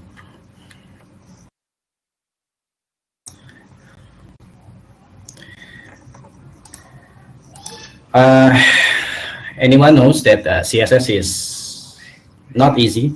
It's a tricky, and also naming convention also make us some of us a headache. Which one to choose the name, like maybe or just red or just brown or just purple. With this color picker, we don't need we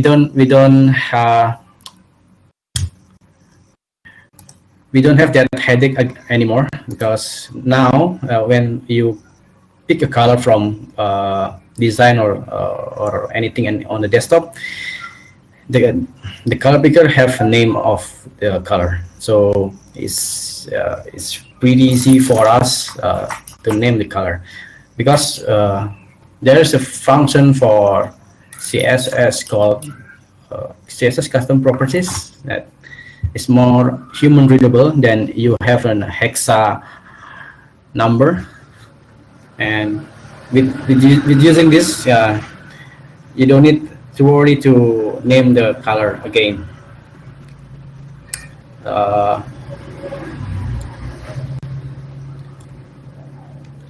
And after the image editor, there is terminal. And thank you, Aditya. Your presentation is explain how CLI and how design the UX. Actually, this is part of the best part of tools for me, for front-end developer. Like I'm using, but this time at GNOME I used two terminal. One is for processing, like npm run, npm something, and another one is to open Vim.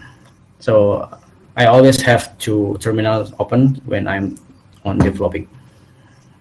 Why I'm choose Quick? Because I just need to like have a shortcut to call the terminal, like, so I can avoid Alt tab to call the terminal. But another terminal is for using. I use for editor, so it's okay for me to move to the editor using Alt tab.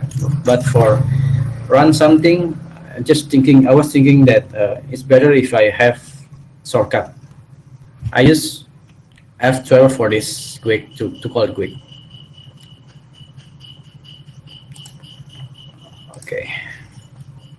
what inside my terminal. Actually, there is many I don't know, maybe app or application or something. The one that I should have is npm or yarn, if you more familiar with yarn and all its packages, like I don't know, many application inside the npm the application, like SAS, like I forgot the name. I will, but I wrote it down in this presentation. I will tell you later. And also the composer for PHP, and Git is a must. For me, these three is a must apps that I need to install on my terminal. Another application inside terminal, maybe I will install, what is it, elinks, like it's a browser in a terminal. And the last one you see is glue. Glue is a css sprites generator. Maybe some of you is not familiar with css sprites. It looks like this. So some images will be glued by the app, and the app also create a CSS part, and we can use it to show the image. Usually, I use this for icons and some literal images, like I don't know, maybe just this example is for flags, but many in the website there are many tiny or small images that if I put it independently, the resource will be requests for many images. So this idea, this CSS sprites idea is to make it back to one images, a big one images, and we can use the class to the CSS class, and the image will be positioned on that using that class.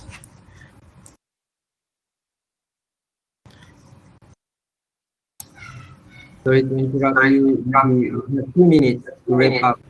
3 minutes. Okay. Another thing is browsers. I have all of them browsers to check and to test that my websites is working properly on all of those browsers. So if you see links there in this browser, yes, I check also on links.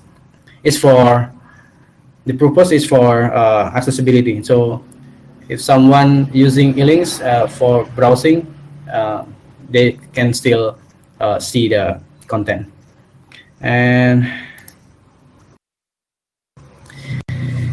the other is just list of application like Insomnia, a REST API tester and debugger. If you familiar with the Postman, there is a Insomnia like a computer writing.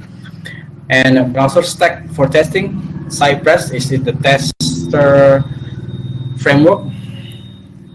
And VirtualBox, maybe this week I will try to use GNOME boxes soon. And thanks for Felipe Gorges yesterday mentioned this. And also I use Spotify and Steam for playing games.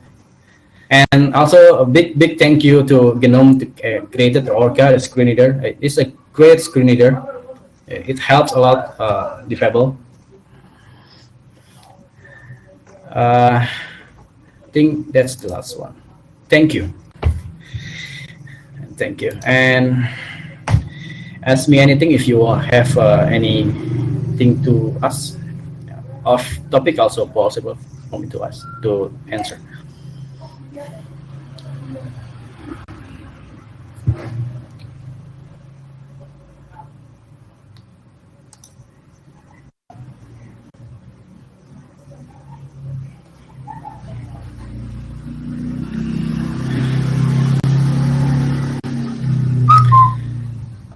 For first question, yes, I have theme configuration at GitHub on GitHub. Just try find me Isatrio in GitHub.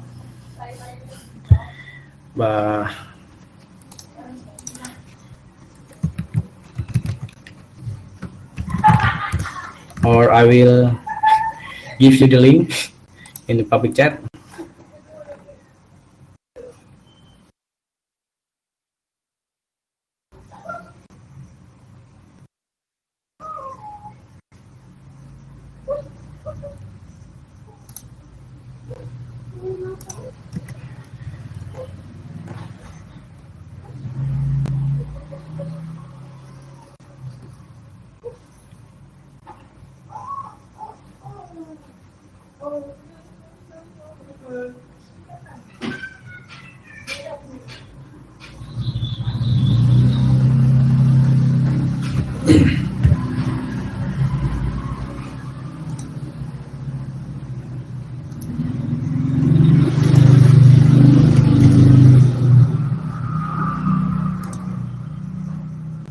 All right, is there any more question for Mr.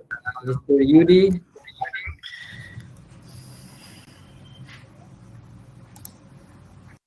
Okay. Thanks a lot for having me. Oh, there is sir. Okay. Thank you. All right. I guess thank you very much, Yudi Satrio, for a very informative presentation. We can catch you up on your GitHub page, perhaps. All right. Thank you very much. I think that's it for today's session.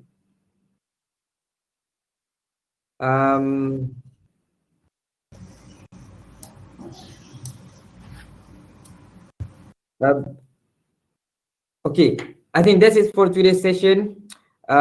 We will see you back at 7 p.m. Malaysia. No, at 6:45 p.m. Malaysia time for a keynote speech.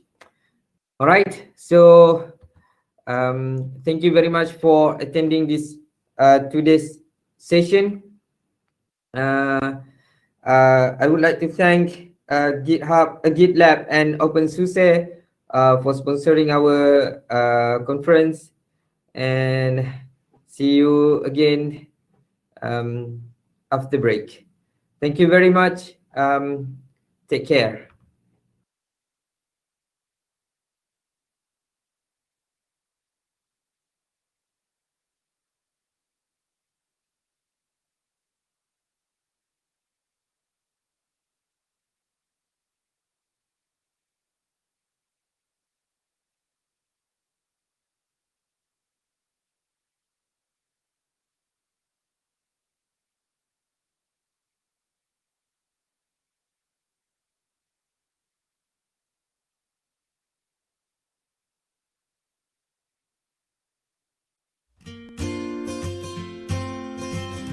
The GNOME team is proud to present the new 3.38 release.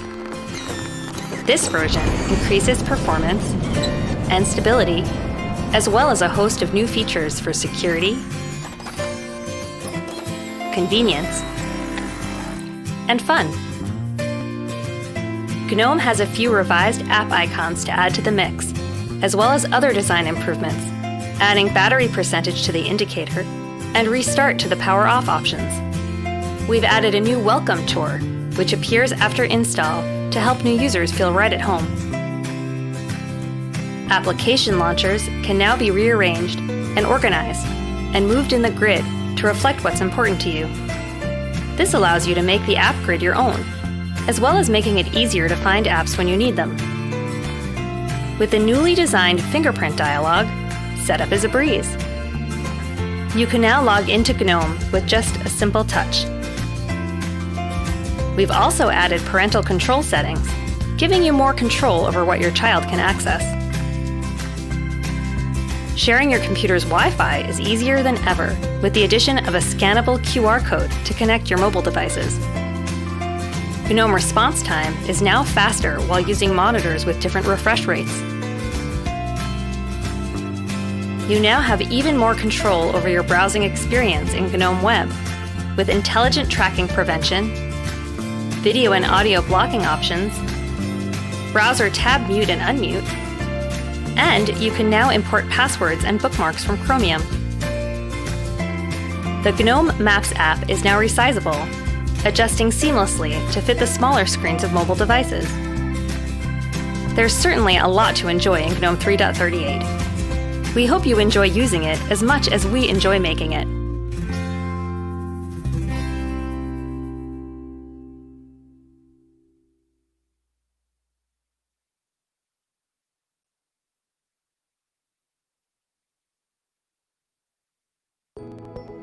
The landscape of software development is changing. Today's users expect applications that are always on and accessible everywhere.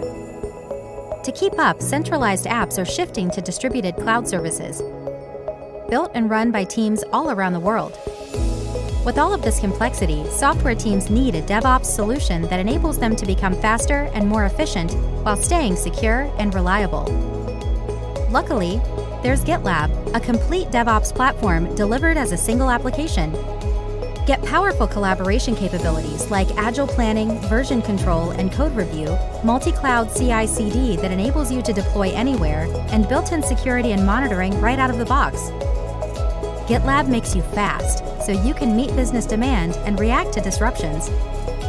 GitLab makes you efficient, helping you improve productivity, reduce rework, and work from anywhere. All while helping you build and maintain trust as you reduce vulnerabilities, streamline auditing, and stay compliant. What's more, everyone can contribute to this open source application, so GitLab is continuously improving. Are you ready to deliver better products faster, work more efficiently, and reduce security and compliance risk? Try GitLab today.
walking down them streets of 100 years old. We could eat out, down bananas, we look up to the stars. Nicky D having a feast, show you the flavors of north. Make our way down to the south. Now you know what we're about.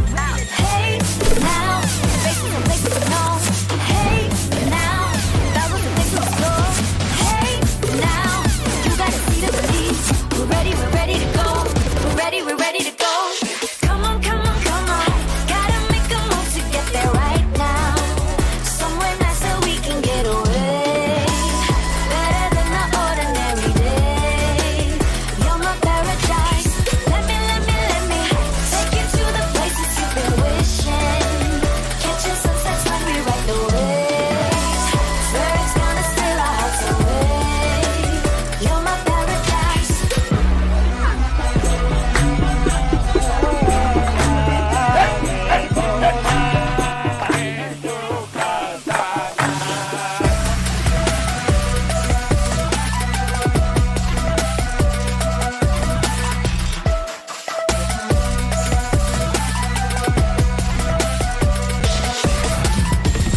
Gotta move, gotta get you there. Somewhere nice we can get away. Let me take you to places you've been wishing for. Hey, now, faces and places to know. Hey, now, thousands of things to explore. Hey, now, you gotta see the belief. We're ready to go. We're ready to go. Come on, gotta make a move to get there right now. Somewhere nice so we can get away. Better than the ordinary day. You're my paradise. Let me take you to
getting through the LMS. So therefore, we at the branch campuses set up our own server and install Moodle LMS to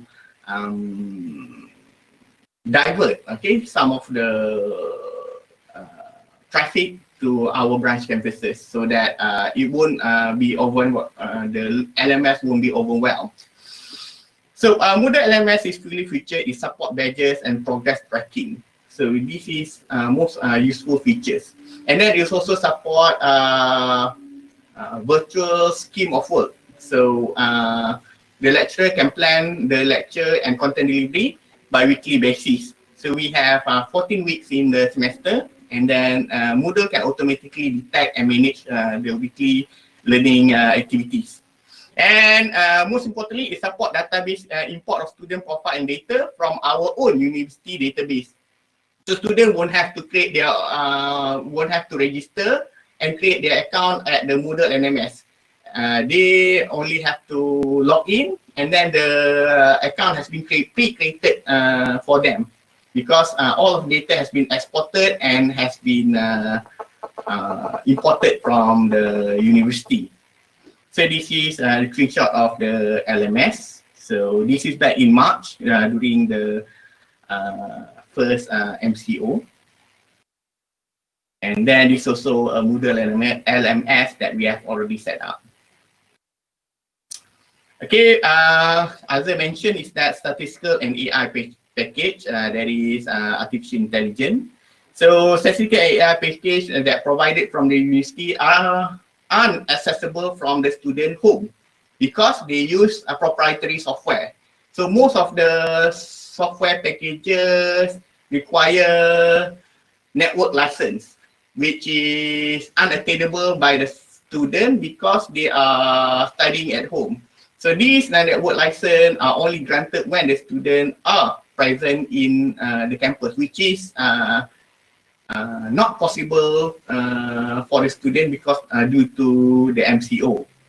So our subject that are affected by this statistical and AI package unavailability are data sciences and also fundamental of artificial intelligence, which rely on certain proprietary software. So as an alternative, we have to seek out other software. Okay, luckily the open source software that are available to replace that particular proprietary software is RStudio and Weka. So RStudio enables uninterrupted teaching and learning of statistical package, and then it's also enable the teaching and learning of fundamental artificial intelligence. So we can perform a lot of artificial intelligence teaching and learning using RStudio. It is very intuitive, easy to use, and then it also have a powerful toolbox that can also enable students to learn about basic AI algorithm, such as decision tree, naive Bayesian, or even image recognition or neural network, and then performing time series analysis, which is required by the syllabus. And then we also have Weka, screenshot, sample of Weka, and then RStudio screenshot. And then Weka also enables students to learn to build decision tree model, and also enable students to integrate their naive Bayesian classifier in their Java application and their final year project. And Weka can fulfill distance learning objectives without depending with network license proprietary software. Okay, as a conclusion, right? As a conclusion, I'd like to reiterate that this is just sharing of my experience, my personal experience during the lockdown. So because we are all have been cut off from our proprietary software licenses. So, and even then, we have to create or generate our own video content to replace our face-to-face content delivery to the student. And then this is all have time limit because the semester is supposed to start in March and then ending in June. So everything has to be timed properly so that teaching and learning shouldn't be interrupted. But at the same time, we have trouble in adapting from face-to-face teaching and learning methodology or physical teaching inside the classroom towards video, presenting it inside the video. And then we also cannot use proprietary software that have been licensed to us because of the restriction of network licenses, where we have to be present in the campus. And at the same time, we cannot go to the campus and have to work at home because of the pandemic, and then because of the government edict that we have to stay at home, to protect the life.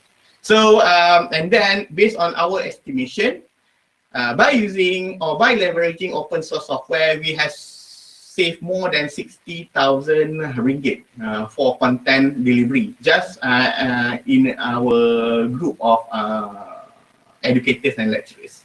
So this is a very effective way of saving the public money, public money. So 60,000 ringgit is almost equal to 15,000 US dollars. So from my experience, it can be seen that using open source software is nothing to be ashamed of or thinking of. It can create even professionally good-looking video. And then you can obviously create and manage online digital content with open source software. So I think that's all for my sharing session for today. So thank you to all who have been listening. So I think I'm going to hand back the mic back to the moderator. Right. Thank you, Mr. Hafiz. It was a very pleasure to hear from you. And if you don't mind, would you take a look at the shared notes on the left side? There's supposed to be a question for you, I think. Yes. There's one question for you, I think. Okay. Okay, I'm going to read the shared notes over there. So yes, please. Okay, what's your take on the software spending? Okay, some of the commercial software are very good and have a large user base. How do you think that we can change the perspective? So I think I'm not qualified to give this opinion, but because I'm just what we call it, I'm just executing the policy. So I'm not a policy maker. So, but from what I can see that most of our government spending, especially on educator sector, they are trying to invest in software which are in demand in the job market. So in the job market, if certain job market, or if you look at the job suite, or even on job application where they need software requirement, you will notice some of the listed job requirement might require certain proprietary software. And because certain job spec require this proprietary software, which I don't think I would mention here, this would put a pressure to the tertiary education sector. So as a university, so university have to be pressured to produce graduates that must be fluent in that certain proprietary software. So this is how the feedback goes. So if the industry keep demanding us to produce graduates with certain proprietary software proficiency, so the tertiary education also have to produce graduates with certain proficiency inside those proprietary software. So it is industry demand, okay, like industry demand. Another one there. Okay, demand from, okay, this is a follow-up software, I think. Demand from the job market can change. Even spending too much on software can be detrimental. Should we focus on skills and knowledge? Yes, I think that is a very good point. So that's why I think delivering skill and knowledge should be a top priority for the tertiary education from the university. So if you look at my presentation, I mostly focus on delivering skills, hard skills on how to do certain programming or certain development of certain software, which is might be useful in the job market. So, on the policymaker side, that is a different story. On the policymaker side, that is a different story. Okay, is there any more questions from the audience, the participant?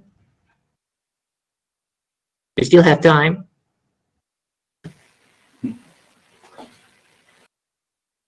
Okay, if not, I would like again to thank Mr. Hafiz for his very fine and insightful presentation. And we will take a break from here and we'll see you again at 6:45.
With GitLab, you'll have an experience that you can never get. No matter how well you integrate them, no matter how much time you spend on your central IT group.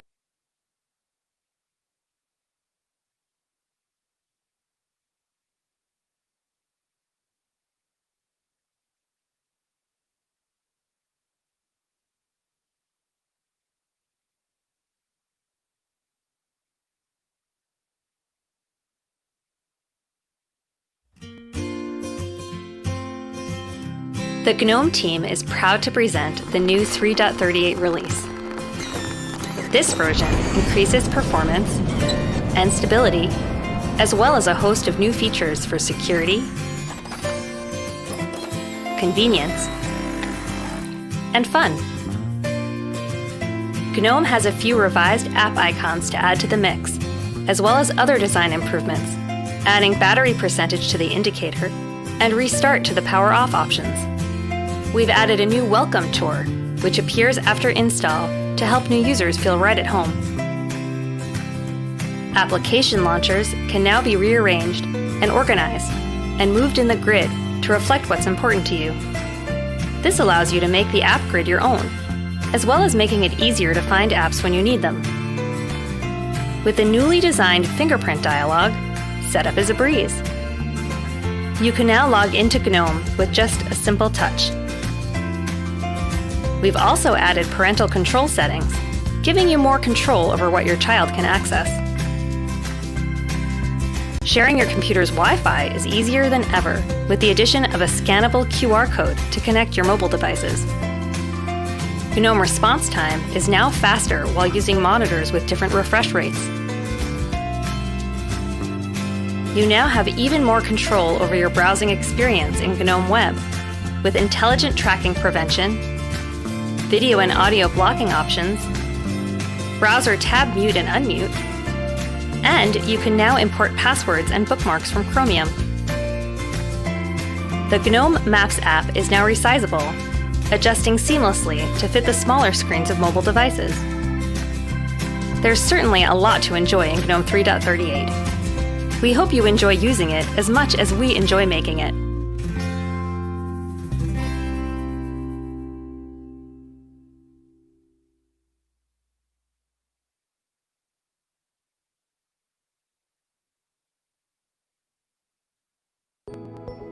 The landscape of software development is changing. Today's users expect applications that are always on and accessible everywhere. To keep up, centralized apps are shifting to distributed cloud services, built and run by teams all around the world. With all of this complexity, software teams need a DevOps solution that enables them to become faster and more efficient while staying secure and reliable. Luckily, there's GitLab, a complete DevOps platform delivered as a single application. Get powerful collaboration capabilities like agile planning, version control, and code review, multi-cloud CI/CD that enables you to deploy anywhere, and built-in security and monitoring right out of the box. GitLab makes you fast, so you can meet business demand and react to disruptions. GitLab makes you efficient, helping you improve productivity, reduce rework, and work from anywhere. All while helping you build and maintain trust as you reduce vulnerabilities, streamline auditing, and stay compliant. What's more, everyone can contribute to this open source application, so GitLab is continuously improving. Are you ready to deliver better products faster, work more efficiently, and reduce security and compliance risk? Try GitLab today.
We're ready to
GitLab is a single application that covers the entire DevOps lifecycle. It's a single application for the whole development team to work together.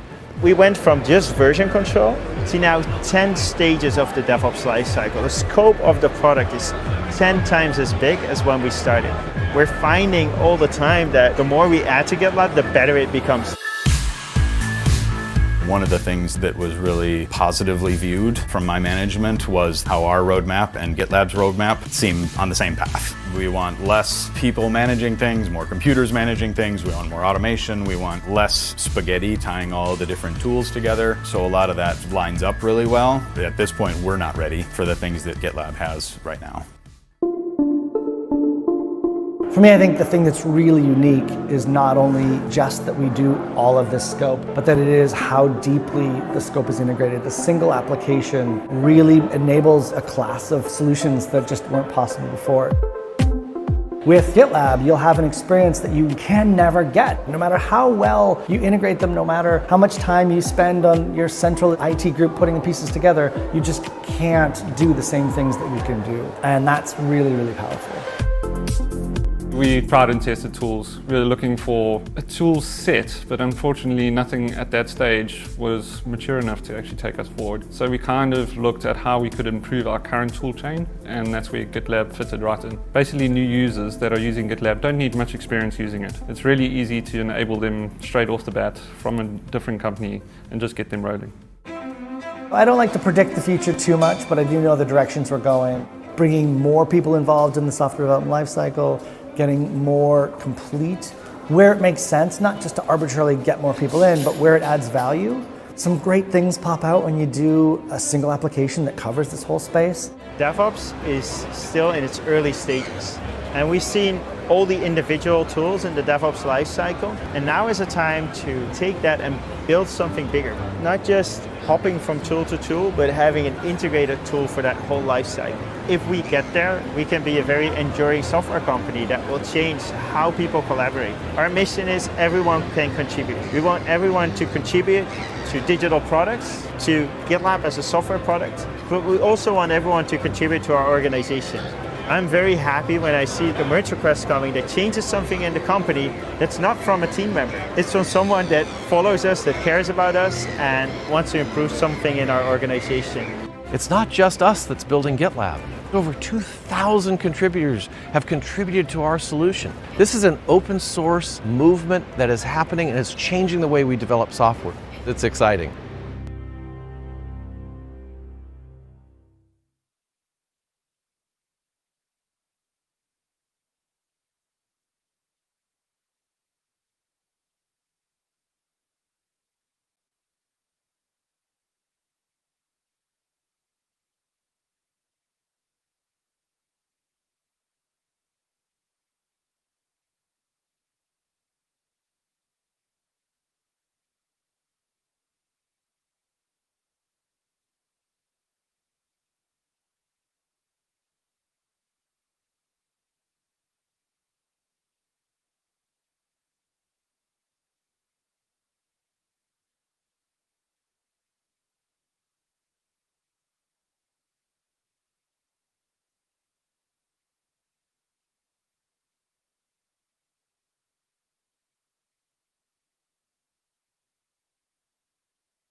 The GNOME team is proud to present the new 3.38 release.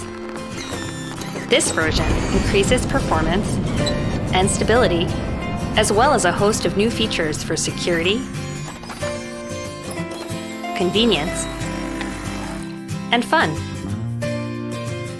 GNOME has a few revised app icons to add to the mix, as well as other design improvements, adding battery percentage to the indicator and restart to the power off options. We've added a new welcome tour, which appears after install to help new users feel right at home. Application launchers can now be rearranged and organized and moved in the grid to reflect what's important to you. This allows you to make the app grid your own, as well as making it easier to find apps when you need them. With the newly designed fingerprint dialog, setup is a breeze. You can now log into GNOME with just a simple touch.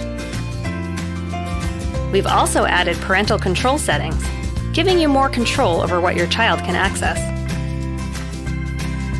Sharing your computer's Wi-Fi is easier than ever with the addition of a scannable QR code to connect your mobile devices. GNOME response time is now faster while using monitors with different refresh rates. You now have even more control over your browsing experience in GNOME Web with intelligent tracking prevention, video and audio blocking options, browser tab mute and unmute, and you can now import passwords and bookmarks from Chromium. The GNOME Maps app is now resizable, adjusting seamlessly to fit the smaller screens of mobile devices. There's certainly a lot to enjoy in GNOME 3.38. We hope you enjoy using it as much as we enjoy making it.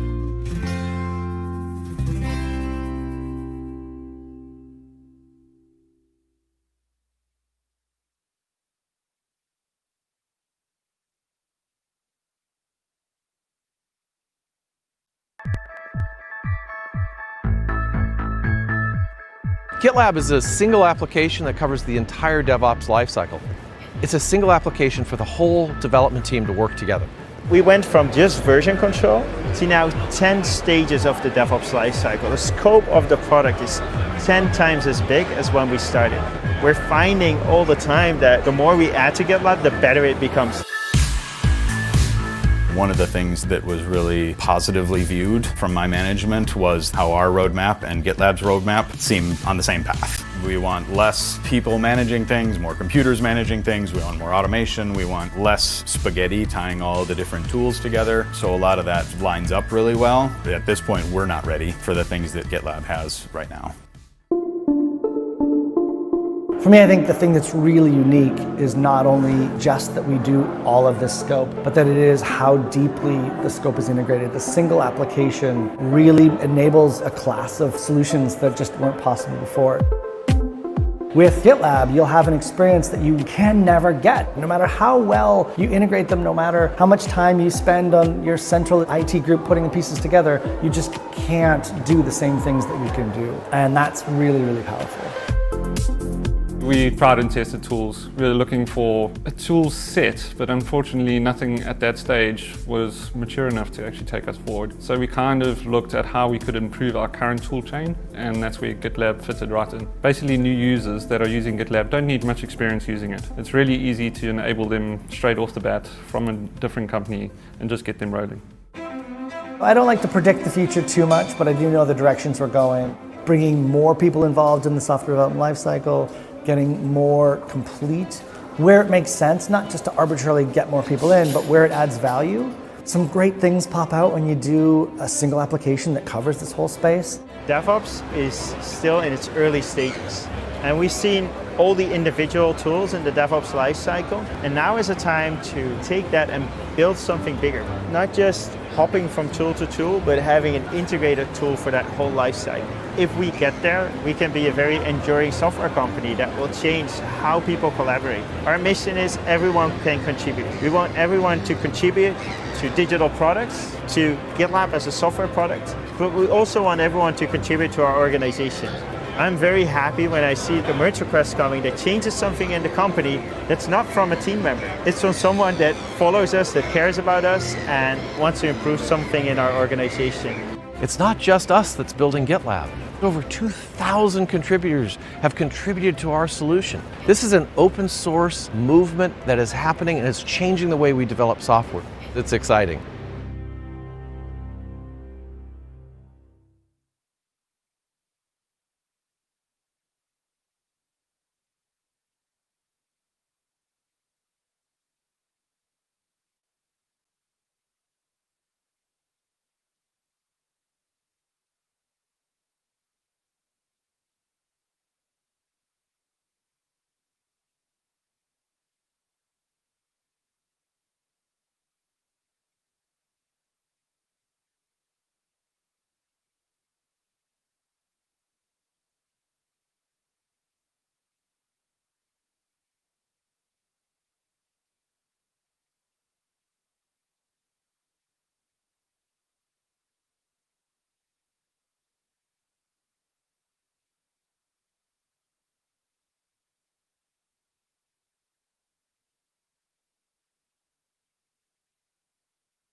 I know a place where we can go. Something we never felt before. A little taste, sweet escape, it'll get you up. Rushing out your door. We could go walking down them streets of 100 years old. We could eat out down as we look up to the stars. We could be having a feast, show you the flavors of north. Make our way down to the south. Now you know what we're about. Hey, now, faces and places to know. Hey, now, that was the thing to explore. Hey, now, you gotta see the belief. We're ready to go. We're ready to go. Come on. Gotta make a move to get there right now. Somewhere nice so we can get away. Better than the ordinary day. You're my paradise. Let me take you to the places you've been wishing. Catching sunsets when we ride the waves. Where it's gonna sail our hearts away. You're my paradise.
The GNOME team is proud to present the new 3.38 release.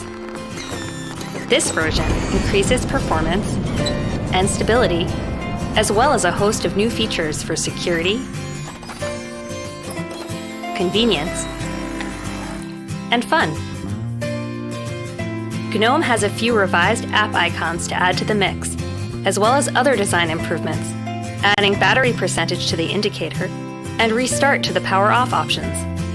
We've added a new welcome tour, which appears after install to help new users feel right at home. Application launchers can now be rearranged and organized and moved in the grid to reflect what's important to you. This allows you to make the app grid your own, as well as making it easier to find apps when you need them. With the newly designed fingerprint dialog, setup is a breeze. You can now log into GNOME with just a simple touch. We've also added parental control settings, giving you more control over what your child can access. Sharing your computer's Wi-Fi is easier than ever with the addition of a scannable QR code to connect your mobile devices. GNOME response time is now faster while using monitors with different refresh rates. You now have even more control over your browsing experience in GNOME Web with intelligent tracking prevention, video and audio blocking options, browser tab mute and unmute, and you can now import passwords and bookmarks from Chromium. The GNOME Maps app is now resizable, adjusting seamlessly to fit the smaller screens of mobile devices. There's certainly a lot to enjoy in GNOME 3.38. We hope you enjoy using it as much as we enjoy making it.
Hello everyone and welcome back. I know it's already 6:45 p.m. local time, but we still have some due some unavoidable circumstances. We are still waiting for our final presenter.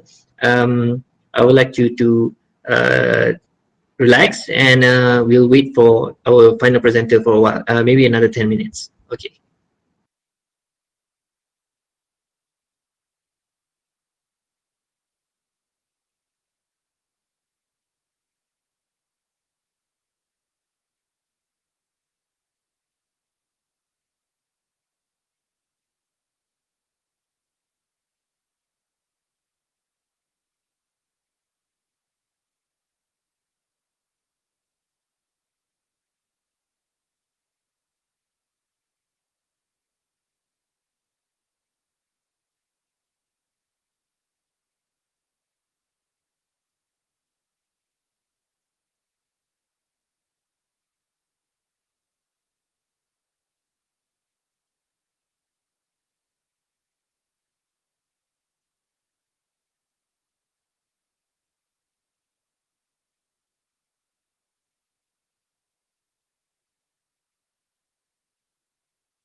Hello, sorry for the inconvenience. We're having few difficulties. With next presenter trying to figure it all out. 6 seconds, and we'll be back to you. Thank you for your understanding.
Hello everyone and welcome again.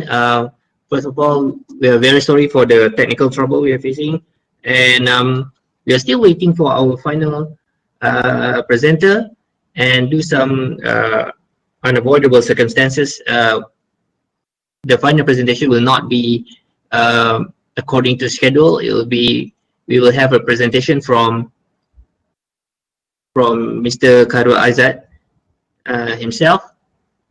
and that will wraps up our summit for this whole 3 days. Again, sit back, relax, and hopefully we can resolve. He can resolve this problem as soon as possible.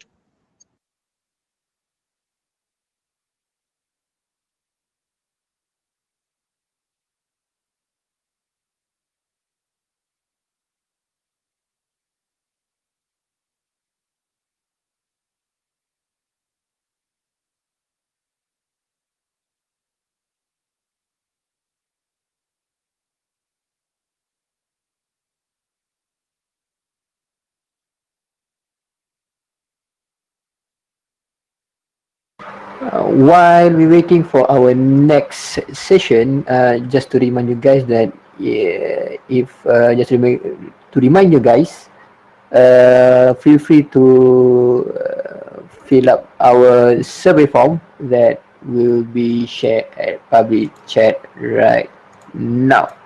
So feel free to fill up while waiting. Thank you.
So guys, while waiting for our session in Jadabris, probably we can share something with Dr. Izam. Dr. Izam, are you there?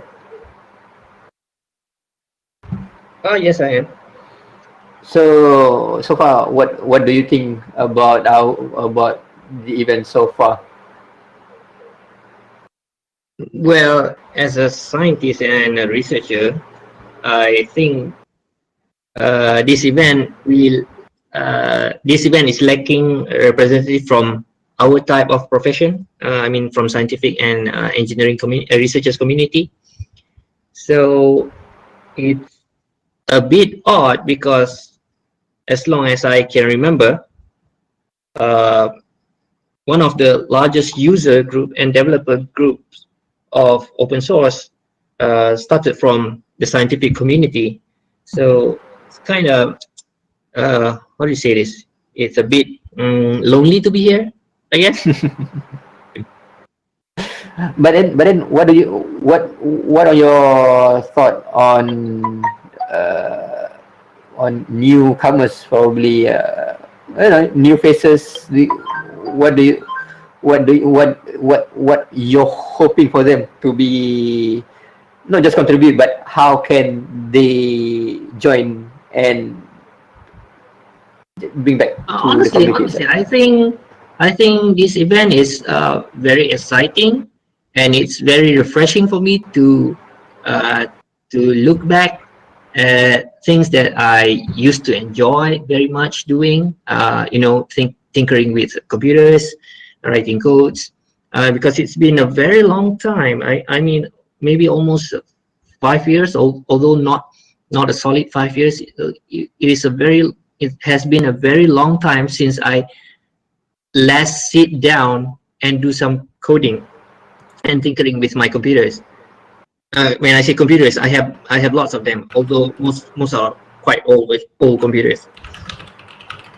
So it's refreshing and very interesting. I think the only thing that I regret is that I have to host this summit, so I don't have much chance to enjoy the content, the presentation.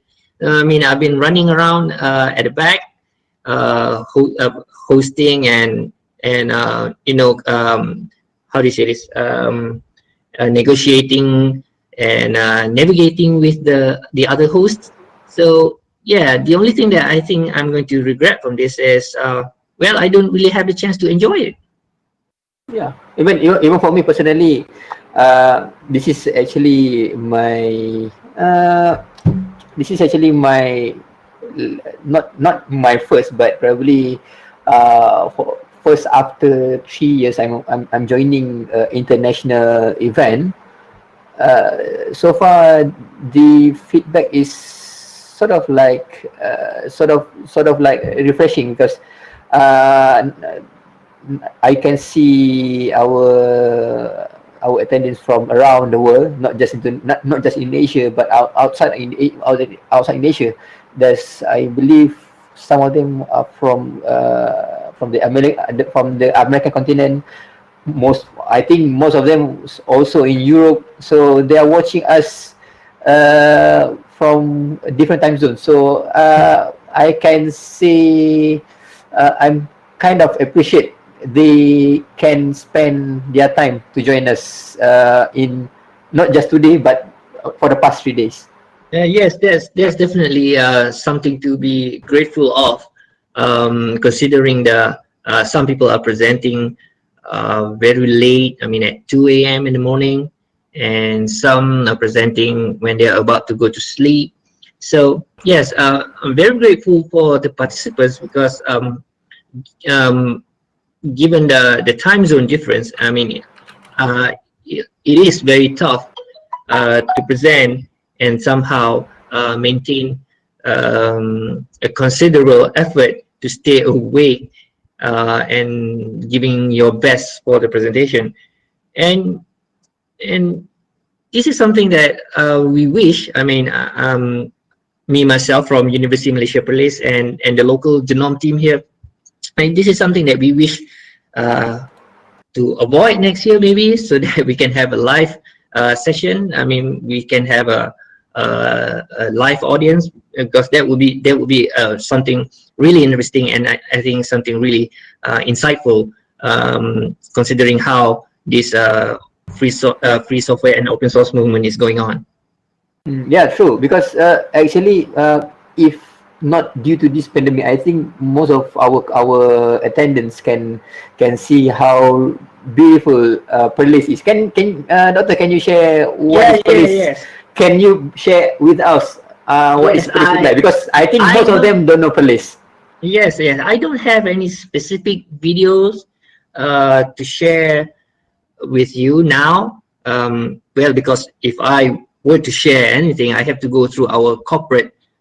Well, we are, by the way, we are a governmental organization. So if I want to share anything, I have to go through the paperwork. If you understand what I mean.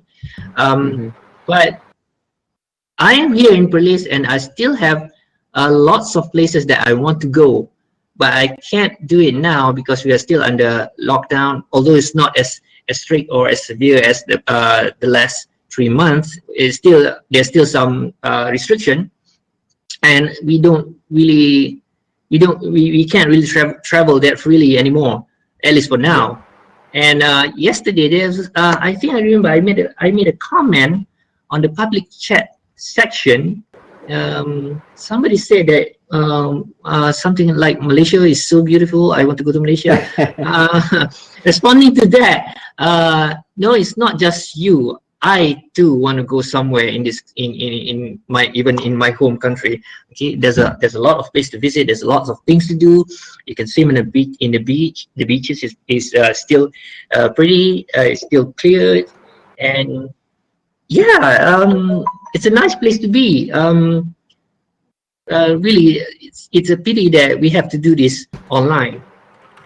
I think. Also, I think he's uploading his presentation. We'll wait for him, but just for not for to you guys. If next year there will be physical event at Perlis, you must try harum manis. It's sort of like an icon for Perlis. It's look like, what is it called?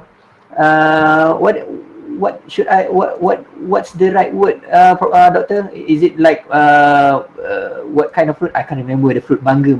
What mangga in Malay? Yeah. Okay. The state is famous with a mango fruit. A special version of mango fruit. It's called harum manis.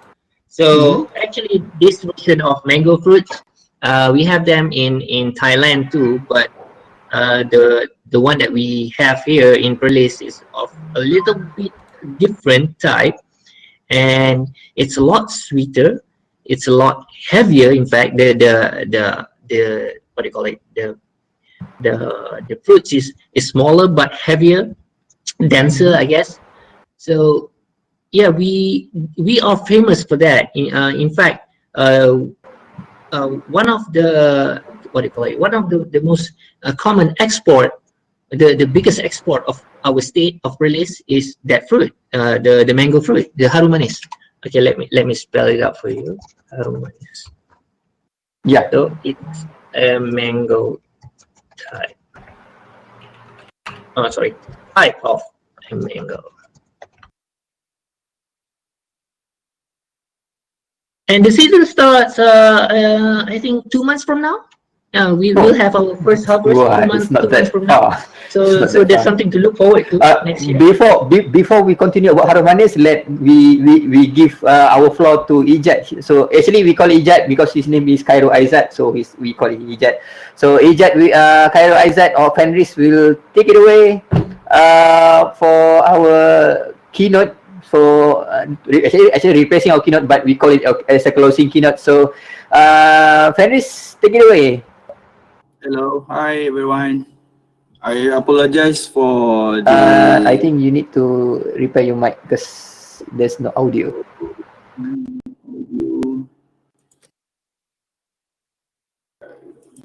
So to Luna, actually, yep.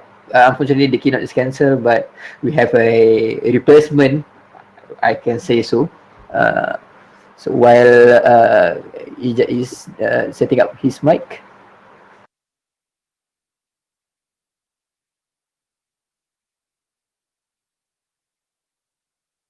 Also, sorry, Luna.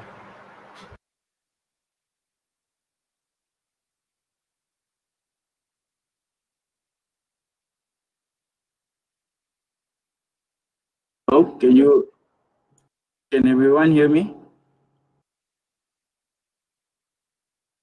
Yes. Okay. Okay. Yes. Okay. Hi, hello everyone. Yeah. Me as on behalf of the local, the organizer would like to apologize for the technical issues that we are having for the last keynote.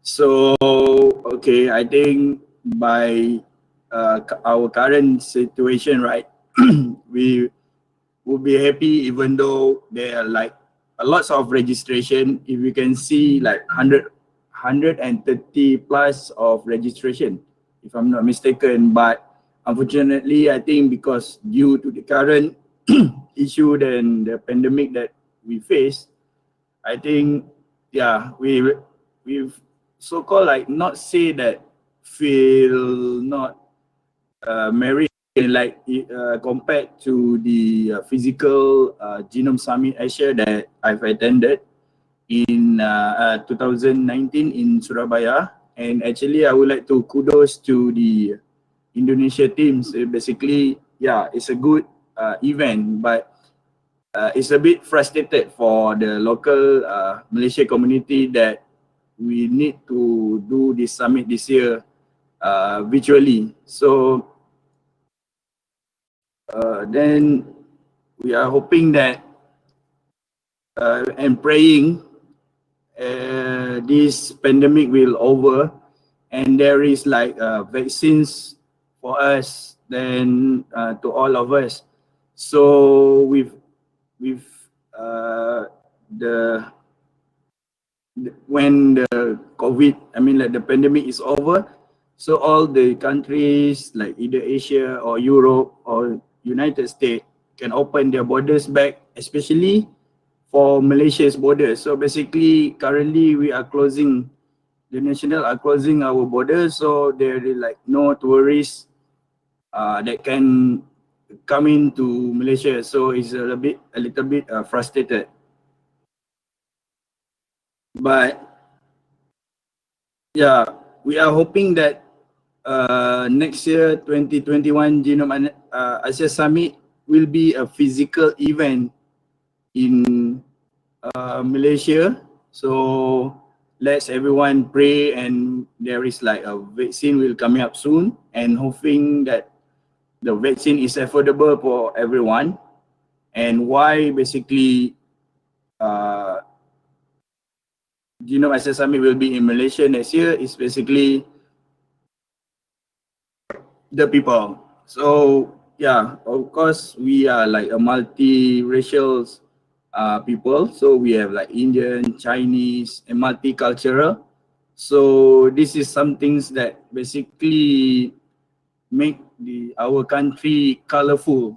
So hoping that these people will make the next year summit happen and a part of the people. So of course, I think the food, I mean, we have like example like roti canai, I mean like the nasi lemak. So we have a satay and we have a kway teow, and hoping that I'm not sure, maybe some of you guys already been Malaysia before. So I think if you guys like spicy, then you can have like the sambal. Okay, like this event I attended, kind of expenses to fly. Oh, yeah. Oh, sorry, Lena. I think there's some things that hoping that, yeah, we need to, how to say, for the couple hours and decided to join the first generation. Yeah, I mean, about the cost of flying to Asia, I think, yeah, there's some things that we is quite, I think, expensive for personal individual. So maybe either next year we can do like a hybrid session. Maybe I need to check with the Genome Foundation. Either it can be hybrid or else, of course, the virtual plus the physical event. And I'm not sure. I think this is like maybe opposite of like mentioned just now. I think why I said affordable, maybe for the Asians members, I think like the community can travel within the Asia country, but I'm sorry, maybe for the outside of, I mean, like Europe states, maybe you guys can try to request a travel support program from Genome Foundation, or maybe you can try to submit your paper to be one of the speakers. So there's some things that Genome Foundation can and the sponsors can help you with. Okay. Then okay. So why I think again why Malaysia? So we basically have a support from universities and industry. So really for this opportunity, I think I would like to thanks to all the moderators and the co-organized, which is all the student and staff of University Malaysia Perlis, UNIMAP in short, and the very supporting and supportive Vice Chancellor, Professor IR Technologist Arbadilisha, I think our first keynote on the first day. So,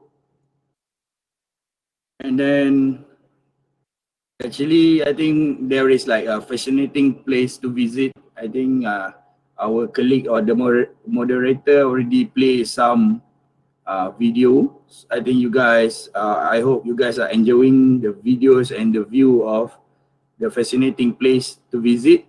So basically, this is basically our government initiative, Visit Truly Asia Malaysia 2020. But I think the program will be extended to the next year because I think due to the current pandemic.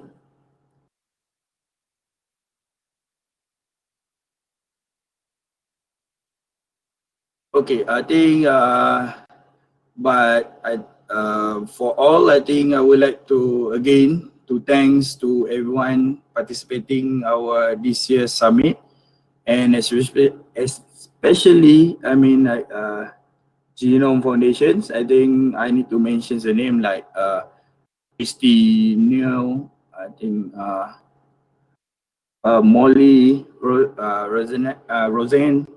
And I think a part of it, I think not only the Genome Foundation, I think I would like to give credits and thanks, terima kasih to our friends from Indonesia. I think I need to mention as well, like Mas, I think Pak already, and congratulations, Rania, on your belated wed. Sorry, I can't attend. And then I think Ahmad Haris, I think Semi Fong, and some of others Asia community members that help us. I mean, weekly meetings and everything, and not given up to support our local team.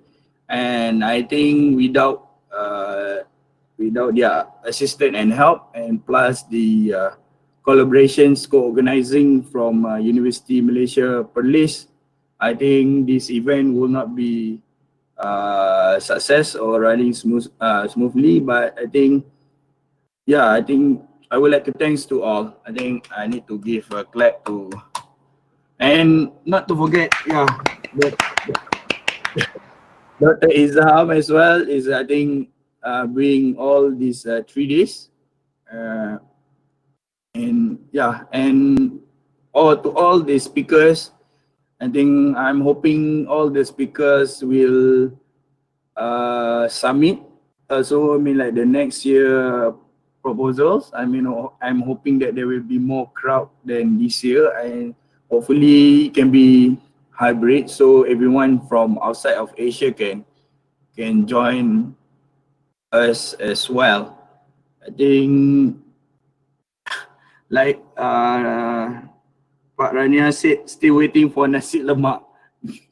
Okay, you want me to post the nasi lemak? I'm not sure, but yeah, hoping let us pray that the pandemic will over soon and all the countries' border will open. So yeah, we can meet in person and we will enjoy the next year's summit. I think once again, I would like to thanks to all participants and all moderators, Genome communities, speakers, and everyone that make this year summit run as per plan. And once again, I would like to apologize for any inconvenience. And yeah, I think we can, maybe all the moderators currently can show up their faces right now, can join me. I mean, everyone, I mean, all the moderators. Don't want. The other guys from Unimap, they all have it's 8 now, so they mostly have classes. Yep. Okay. I think can Christy can appear as well. I mean, who else? And then can someone granted Rania? I mean, to we Let me. Rania, I think let me see who else. I think I want to see his face after, while congratulating him. Christy, where are you? Okay. Oh, Shaza, we don't have anyone left in the holding room. I was about to call them. Okay. Rania, okay. Where's Semi? Where is Semi? So at least we can have this last screenshot, so make it memorable. It's like a new of a virtual session. Yeah, hi Semi, how are you? Hi. So this is like our back speaker supporting Semi, do you have your soup, right? Hmm? Do you have? Are you having your soup already? We finished that. I finished. Any words from Christy and Semi? I come from Hong Kong. Yeah, okay. Yeah, and I'm from Albania, Tirana, like a small country there in Europe. So these are like guys that like our backbone, like assisting us and guiding us to this virtual summit. And then I'm really hope that next year that we can have a physical. Can someone screenshot this? So it's like a closing ceremony. So if I already did that. I already shared it. Make it done. Just share it already. The moderator open to all. I mean, like if anyone can open the video, so it's like a photo sessions. I think that we have. I don't think it's possible. Is it right, Christy? So we can do it this way. We can try to open it, and in case that the system breaks, fine, because we set it anyway. So if the system breaks, so that's a sign that the closing. Yeah, maybe officially five of us to take a good photo. Yeah. So you want to open the system until it breaks? That would be a very nice. So you guys feel free to open your webcam. Okay, there's where's Rania? There's Rania. Luna, hi. I'm from Sweden. Hi, Luna. Okay, finally we can see. So. Nice to meet you, Noah. And nice to attend from another part of the world. Oh. So any words from our newly group from the newly groomed Pak Rania? Oops, sorry. Any words from you? Congratulations, Rania. I think I cannot hear Rania audio. Yep, we cannot hear you. Hello. Oh no. I think you need. I need you to refresh your browser again. Refresh like what I did just now. Yeah, but then. Also, thanks to all the viewers, our patient viewers that we can wait for. I guess quite a time before we've ending our session. Anything to add? I think. Christy, any last word from on behalf of foundations?